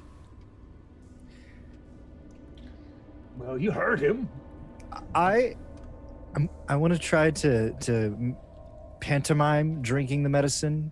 Yeah, that's what I was thinking too. No, I'll just do it. Pretend drinker. I'm here to be fancy, live my best life, and it'll pass the next time I poop. Yeah. Girl, drink it. So yeah, I'll just All right, you guys the other two can roll sleight of hand checks. Oberon just doesn't trust anything that comes out of from an undead. from a store. He's all Yeah. organic, It's all about organic, yeah. non-GMO. He's vegan. vegan. So 20 out of 20. Nice. No. Pretty 3 out of 3. 2020. Elia, the spirit, watches you, and he says, "I see what you're doing there, but it really is for your own good. However, if you can't make people take their medicine, sometimes people simply can't be helped. Don't wish to take it, then may it be upon your own head." I pantomime knocking the medicine back, but like have it like kind of like go over my shoulder kind of deal. And be like, that was rather tasty. Wonderful. Yes, I just kind of spill mine down my front because I'm just like, You just dribble it all down. yeah. You just slowly dribble it down.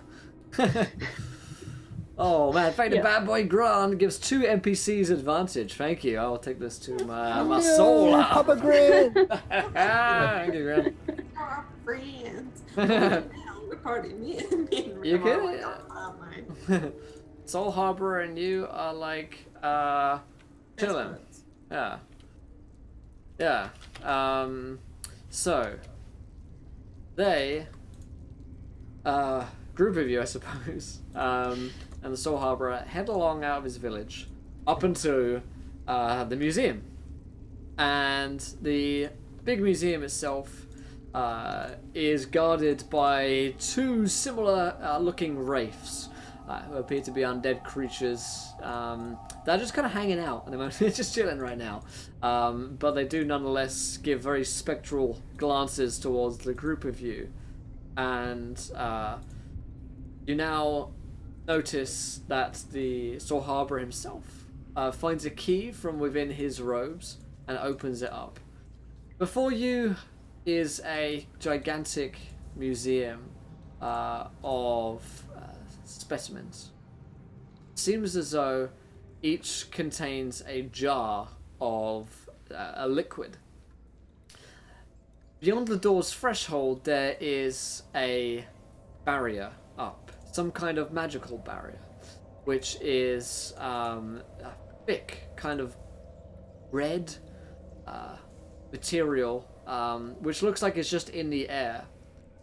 At each of these kind of vials, you see that each has like a label next to them, and the Soul Harborer steps into the room. It looks like there are several layers to this as well.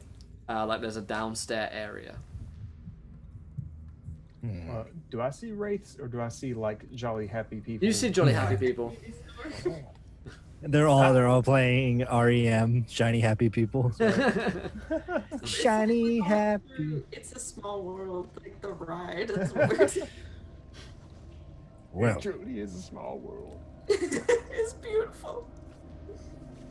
while I'm going through the gates of the Nazgul city, it's like, You're going through Tower of Terror. We're on Small World. It's a small Yeah. world. You're on the 13th floor. well, well then, where's your soul phylactery? Well, they're all here. We just have to go searching. Now, come with me. And he steps over the threshold. Hiram and Lorna, you guys are like, wow, this place looks awesome. Like, there's candy everywhere. I'm, like, hey, look at this, and I'm picking up like a phylactery of some probably old lich, and oh, it's so cool, and I like just slam it back down on the table. It's the Snow Globe Museum. Oh my Yeah. goodness!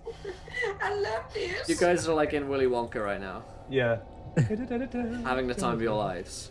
This is pure imagination, if I ever fucking saw it.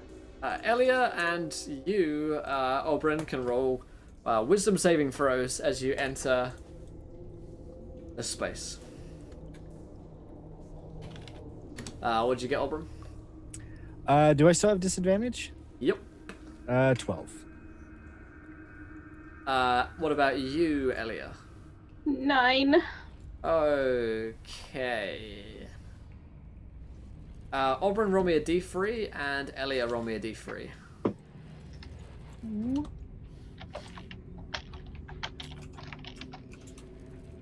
Okay, 2 for both of you. Ooh, 2, yep. Very nice. Now both of you roll me a d100. Curse. Hey, so raises again, buddy. 66. Oh, you got 66. 48. Okay, 66 for Oberyn. You, my friend. Ooh. You, as you step in here, are assailed with the unimaginable horrors of the deeds done by these creatures, these beings in their lives. That you can see before you their phylacteries. You know that they are phylacteries and liches, basically, or creatures whose souls were trapped here by the Soul Harborer. And you are not in the bliss of ignorance, and you experience uncontrollable tremors and tics, which are going to impose disadvantage on attack rolls, ability checks, and saving throws that involve strength or dexterity, even more so than just the poison condition will. Each day you get to save against the poison condition, right? But this is a long-term madness, which is going to last... And the next 3 days, just under 3 days, you experience these tremors and basically a madness, right? Like an insanity. Elia, you're at a 48? Yeah, 48. You become attached to a lucky charm, such as a person or an object, and you have disadvantage on attack rolls, ability checks, and saving throws while you are more than 30 feet from it. What would you like to be your lucky charm? Maybe your symbol? in the from the place, or from something on my body? It could be a person around you, or it could be like an item which you carry, maybe like your holy symbol, for instance. Lorna's gonna be my lucky charm. All right. Whenever you're more than 30 feet away from Lorna, you have disadvantage on all of those checks. Personal heal battery. Yep. All right. So, Me and Lorna, we're still in like that area with the chocolate factory where like there's the chocolate waterfall and all. But Ober, he just went down that creepy boat ride. exactly. Yeah, my mom didn't let me watch that part when I was a kid. So, at this point, we've hit 20 retweets for our next viewer decision, which means underneath this line here in chat, you guys are going to tell me what guards Strahd's soul. Could be anything. That was really. disadvantage on attack rolls, Ability saving checks. throws. Yeah. Okay. Yeah. All right. So, that is the viewer decision, my friends. Get ready to vote, Reno. 40 months to Sydney. Oh, yeah. Tricks in chat. Alright. So, the Soul Harborer says, well, we need to locate the correct soul, first of all. Now, there are approximately, well, there are millions of levels to this museum. The further down you go, the more protected the soul. Strahd von Zarevich, he will be quite far down, so I suggest we get to walking. And the Soul Harborer begins to walk down this long spiral staircase, which leads down to several other of these layers. It's like being in a gigantic library, or just a gigantic museum if you've been in one of those, with each of these little glass cabinets. And he just continues to start walking around. You guys want to follow him? Do you want to investigate any of these? I'm just going to check out the flatteries and scream out, Strahd! Strahd! Okay, how about you now? Strahd, you Strahd? No! I keep walking with the Soul Harborer as I kind of flick my fingers uncontrollably, kind of deal. Yeah. And I'm like, I look to him. So, is this where you keep Strahd's soul? Down here somewhere holds all of the souls that have ever been in this land. I feel like it should be more organized. How so? I like all the colors. I'm having a great time. Ah, yes. I'm sure you're seeing some interesting things right now. Hiram's like exploring stuff and his tail keeps knocking crap over. Like, you hear like little souls. That's crazy. They're being released out into the world and like dying all over again. Yeah. I like it. Oh, Hiram, be careful with that tail. Actually, you know what? Never mind. I hold it in front of me as I walk around everywhere. It's not like you would want to smash any of these old phylacteries of lich lords and evil creatures. I mean, snow globes. Not all of these are evil creatures, souls. Some are just your ordinary people who I harbor here in safety. I see. How kind of you. He nods as though it is a very kind thing. Click on screen to vote, my friends. We've got option 1, Wilma Delish. Option 2, Soul Golem. Option 3 is a Revenant. And option 4, a Ginny. Ooh. Yeah. No surprise. It's not like you get it up a lot, is it, Richard? I'm gonna start looking around for like the equivalent of, you plug the headphones in and push the button and it tells you about that soul. Oh yeah. Like this soul was once. It's the soul of Ragnoth the Terror. They basically have a name. Okay. Attached to it. And that's all. I want to take one, just a random one, just a souvenir. Okay. They are in a glass cabinet, so you have to like break into it. Oh damn! Can I like mage hand one like through like a crack, like a vending machine? No.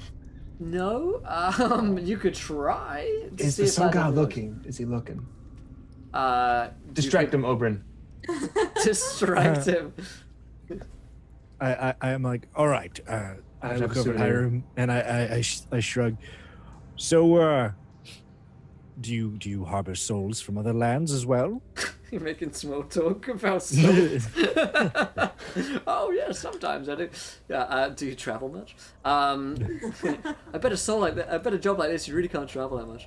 How Is about? this your soul venture? So, Hiram, you can roll me a sleight of hand at advantage to try and steal this a soul without him noticing. Okay, be real quiet. Is that 14? 14 is pretty good. Okay, out of these names, I want you to pick one that you steal. Let's find some cool names. Yeah. Because I already got one soul. My sister's soul is in me, so I ain't afraid of just random souls. Yeah. You know? Okay. Let's see. Forgot about that Soul origin of story. Shallot Witherfields. Oh, The most useless soul of all. like other player characters. Okay, you got a choice here. That'd You be could great. you could choose Coralon's Knoll, the Terror of Torog, Ooh, that's pretty cool. or the Lovable Duragar. Lovable Duragar. I'm in a good mood. Yeah. Such a good mood. All right. Soul of Lovable Duragar. Oh, this looks great. Like, can I tell anything about the soul? Like, once I snatch it and pocket it. It's in a vial of liquid, which appears to just be this dark essence. I'm like Dennis it has- Nedry in Jurassic Park when he's snatching the DNA. Yes, you totally Like are. a You're shaving like- cream can. Yes, it's a shaving cream can. You don't at this point like smell anything. Like you could definitely give it a look if you want to like pop it open, for instance. But it may draw Yeah. attention to it. Pop open and waft the vapors towards you like you're supposed to do. Yeah. You pop it open up, and it does. It's scentless. Yeah, it doesn't smell. Okay, I restopper it and put it in with my spell components. Okay. Anything else that people would want to do before you get down to the kind of lower bowels of this area? Good. Well, we're used to being in bowels, so You guys are all too familiar with this point, with bowels. So yeah, you're. This is just your meat and potatoes for you guys. You're like, more bowels. There we go. We're good at this. We did this once. All right, so you head down and you walk for feels like several hours along with the Soul Harborer. He will engage in some amount of small talk with you when it comes to souls. He'll give you some information on, what's the most interesting soul you've ever had? Like, what's the toughest soul you've ever had? Like, what are the perks of the job? Do you get a pension, etc.? He's happy to help.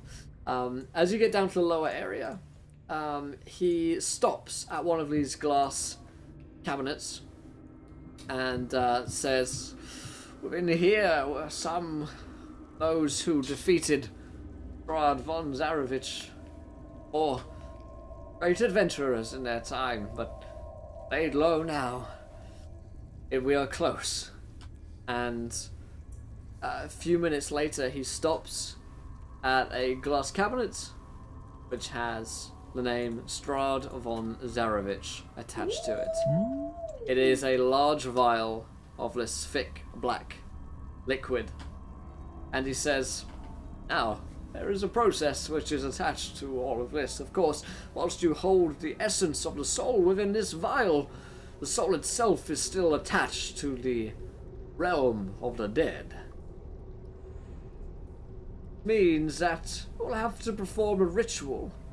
You will have to enter that realm, retrieve Strahd from his corporeal prison, and bring him back to the realm of the sometimes living."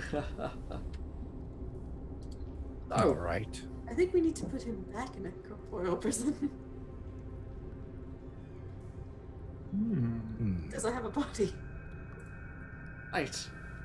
Well, that is another matter that you must address, then. I was assuming that one of you would be offered as the host.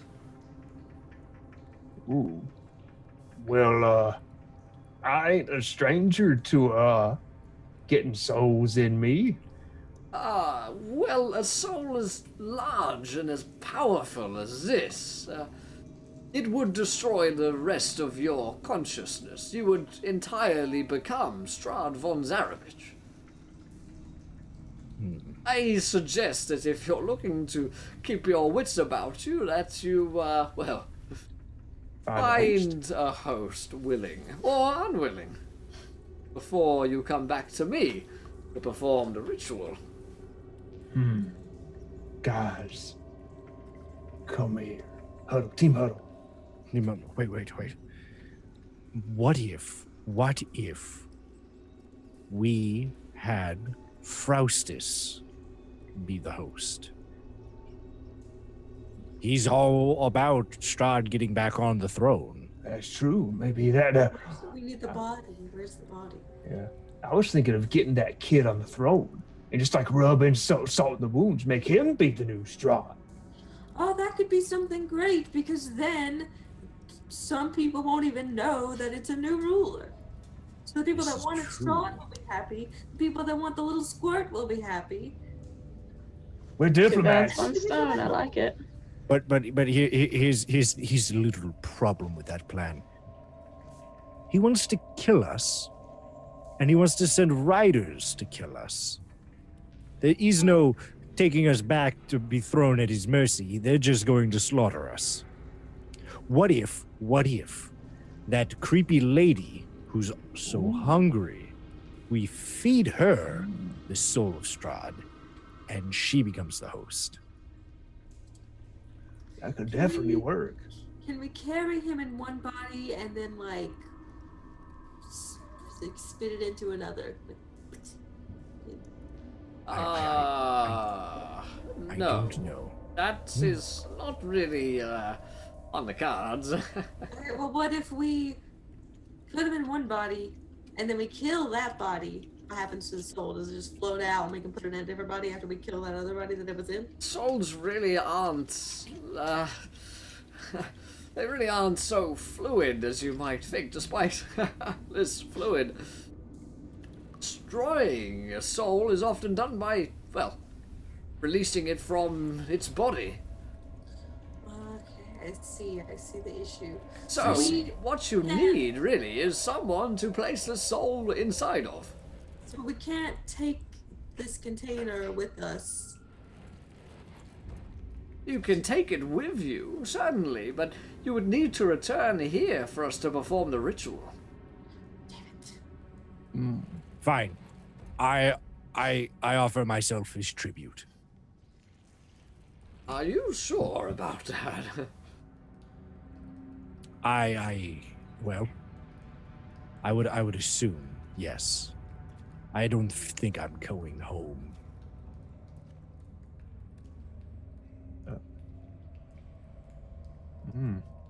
Hiram kind of steps back a little disturbed. Well, that'll be the end of you then. Would be the Are you end sure? of your existence. I think that's a little bit sad.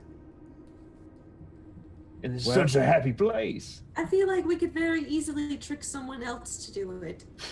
Well, if you know what, if you figure somebody out, then let's do it. Other than that, I will put my name forth as an alternative. Let's go, let's grab a random, like, off the street and tell him to come in. Random person from my village. You are looking to destroy their very soul. No, I cannot allow. We're looking to upgrade their body to a new soul. I have told you once before, and I will tell you again, that none from my village will come to harm. Well, can we go get one from another village? Is there one close by within maybe a 10-mile radius? I'm sure that you can find some lost soul out there. There are plenty of villages. We have a lost soul. We need the lost body. Wait. He said no one in his village. No Right. one. But he didn't say himself, and he doesn't live in the village. He lives in this place. He rolls his eyes. I've heard that one 1,000,000 times. No. Don't you wish to be Strahd von Zarevich? No other than like a lowly soul harbinger. You could rule Barovia. No, I'm good, thank you. Damn.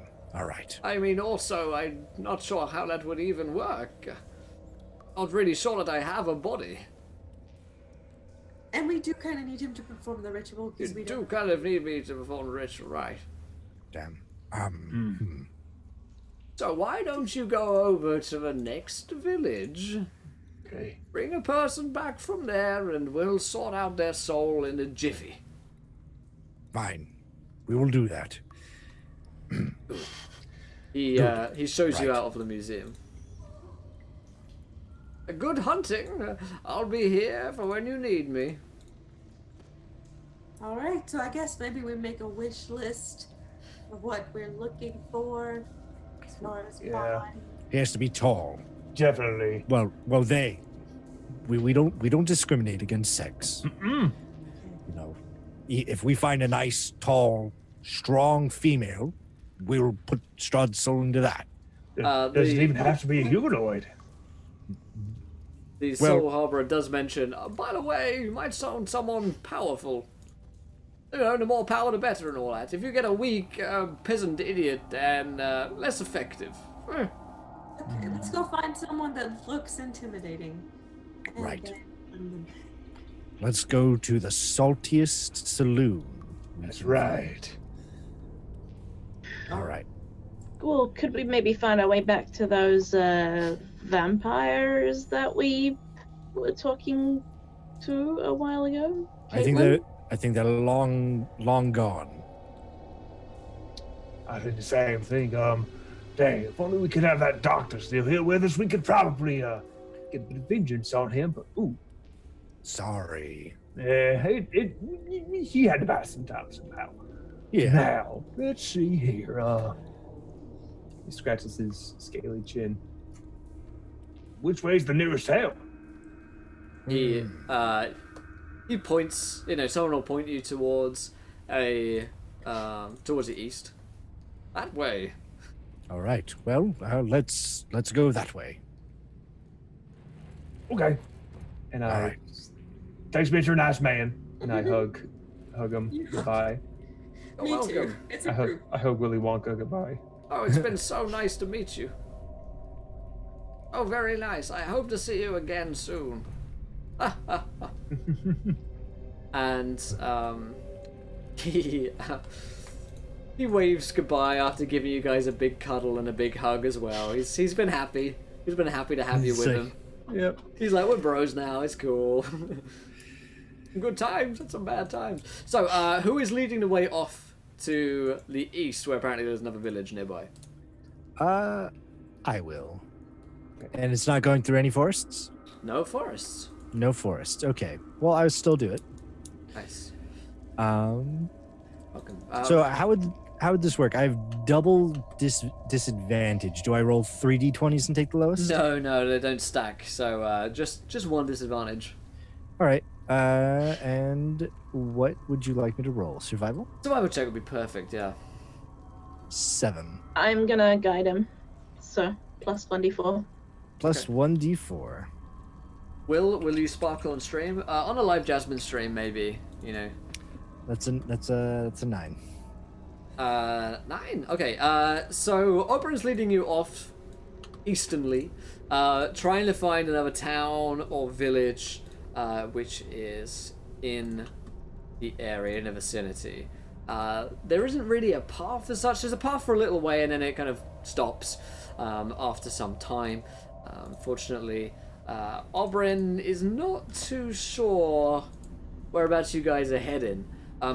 you find yourselves on the top of a hill looking out on the surrounding area to try and get some bearings and to get an understanding of whereabouts you are and where the nearest village may be. Looking towards the east, why do you guys roll me perception checks? Okay. 7. Beat that. 20. Pretty good. Pretty damn good from all of you, actually. Except from Melly, or disadvantage. 8. Ellie is still bumbling around. Where am I? Yeah. That's good on. Where's the rum gone? Where's it gone? You look out to the east, and what you see there, concerning. You see the nearest village, not far from here, maybe half a mile away, somewhat concealed by a thick green fog, which seems to be emanating from around the village. You also notice that there is what seems to be this huge cavernous hole in the center of their village, and you realize with some dismay that it is one of those fleshy pipes which seems to be open in the land, and that people seem to be drawing buckets upon buckets from its murky depths. And as you guys realize that, that's where we're going to wrap up tonight's episode. Just a tad earlier, as you guys are about to head to the next village, get to the next stage of our adventure, and see what's going on in a new town. Seems like a fun place. Did me and Rev even realize that though? Or are we just like, wow, that water? Yeah. You guys are like, wow, Beautiful. It looks like Happy Funland over there. I love water parks. It's literally a butthole. So. You guys are like, holy shit, this looks nice. But yes, that is where we're going to end up today's stream, just a little bit. I see you there, T. I see you. Don't think I don't. And hopefully you guys enjoyed today's stream. I know I certainly did. I had a lot of fun at Call of Cthulhu, a lot of fun with Curse of Strahd every single week. So thank you guys for joining us for today's show. And let's get around the cast and crew. Did we enjoy ourselves? Where can we find one another online? Of course, if you guys in chat enjoyed today's show, please let us know. And of course, hit that follow button if you haven't already. We'll be back same time tomorrow for Brave New Worlds at 1 p.m. EST, where more fun things are going to happen. I get to play a Knoll again. Woohoo! But yeah, let's go. Rem, my friend. What do you think is nice show, my friend? Had fun. Poop jokes galore, which means I, of course, had a blast. I like being this character. He's fun. If you want to see more of me and Strahd, come see me play an old lady named Auntie Nanny on Unmade Gaming on Tuesdays. Auntie Nanny. Yep. Auntie Nanny's... Okay, you did kill her in that one game. She's back, and she's really nice. But it's... you can follow me at Insomniacs Inc. I sell adventures on the DM's Guild. Don't type my website in right here. And other than that, yeah, been fun. Ready to do more lurking. Hell yeah. Syl, yourself. Yes, I had so much fun, even though I felt rather nauseous at various times during today's episode. It got quite gross there. But overall, super enjoying this this campaign. The descriptiveness of how you build this world well is absolutely amazing. So I can be found on Twitch every so often doing some creative things, and also on Twitter posting out Inktober stuff because it's Inktober at the moment and that kind of thing. So there's a couple of links for me for my stuff if you want to come find me. That'd be awesome. Yeah. And if you need like any emote stuff or anything done, do get in touch. Hit her up. I like it. Sydney. Oh, hi, that's me. Yeah, it was fun. I've just been like so swamped with midterms and everything else that like I'm sleeping all the time and always exhausted and always stressed out. But midterms are almost over, and then we'll be back ready to enjoy the shit show. Anyway, you can follow me on Twitter at Sydniak. There's the link for that, and you can also follow at the end of this podcast. I'll make a bit of it, but anyway, we have a new episode coming out in like 30 minutes.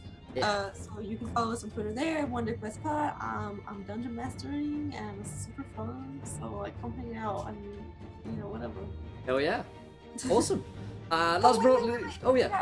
Wait. We have shirts too. Oh yes. WonderQuest has shirts and they're super cute. Rem got one, I got one, my mom got one. So if you want to match me, Rem, and my mom, which is basically the ultimate squad, Yeah. which I highly recommend, you can buy a Wonder Quest shirt over here. Let me put the link in there. That's it. Go get a shirt and you'll look super cute, and then you can match with me and we can all take pictures together and it'll be adorable. Nice. Last but not least, Zippy Zippo. Hi, I'm Zippy Zippo. I am a variety streamer here on Twitch. I play a lot of different games. Right now, we're going through Darkest Dungeon. You can find me here on Twitch at Zippy_Zippo. You can see me here every Wednesday for Curses Strahd. And this Sunday, right? We're doing games. I will be playing in Papa Grant's game as Shallot and Ramses. Nice. Exciting stuff. Very exciting stuff. Man, that's going to be a lot of fun. But yes, we're back tomorrow. Thursday, we got Brave New World. I think I'll be running Shoals of Borigog because work sucks. But damn it. Yeah. We have an event on Friday, which I'll link to you guys now. Just been announced on Twitter, but I've been talking about it ages because fuck them. It is the Meat Grinder event. It's happening on Friday at 7 p.m. Eastern. We've got Mark Holmes from High Rollers. We've got, let's see who else we've got. We've got a You Meet in the Tavern guys. We've got Dungeon Drunks, Dungeon Rats, Maze Arcana are joining us. Take Initiative. Guys from Turncloaks, our own podcast, and I think that's pretty much everyone. So yeah, we're going to be doing a fun little co-DMing thing. The Dynamancy Crystal is the name of the game. 7 p.m. Eastern on Friday for that. Sunday is a 12-hour stream, of course, running from 1 p.m. Eastern to 1 a.m. Eastern. Bunch of different games, bunch of different people joining us for that. Amazing Arcana Crucitine and Ruti and Kyle are going to be joining us for that, along with a bunch of other guests, including a lot of the guys here today as well, and that were on stream earlier. And yeah, Saturday, of course, is the Learn by Play Tomb of Annihilation event on twitch.tv/D&D. So we're going to be over there, hanging out once more, doing some Learn by Play stuff. Super excited to continue that game. A huge thank you to everybody who donated again today. Let me really quickly go through all these names. Grant Ellis, with those bits, thank you, man. Arctic Wolf for the bits as well, appreciate it. Chat donated £40, Irvin Lady £10 donation, Isriver £10, Irvin £40, Irvin £20, Isriver £20, Isriver £3, Latu £25, Mythos of £3, Isriver £25, 4 Brand with a huge amount of bits, Grant Ellis with huge bits again. Thank you guys so much for the support. This whole fucking week has been absolutely insane. Hopefully you guys have enjoyed the Table of Curses as much as I have, and we'll see you guys again tomorrow, 1 p.m. Eastern for Brave New Worlds. Until then, my friends, try not to roll too many net ones. We're going to be laughing when you do. We're going to go host and raid this guy called Mike TV Live. Never seen him before. He's doing Dungeons and Dragons right now. He's got a nice looking face. We're going to go over there, send him some love, and we'll see you guys soon. Good night, everybody. Bye.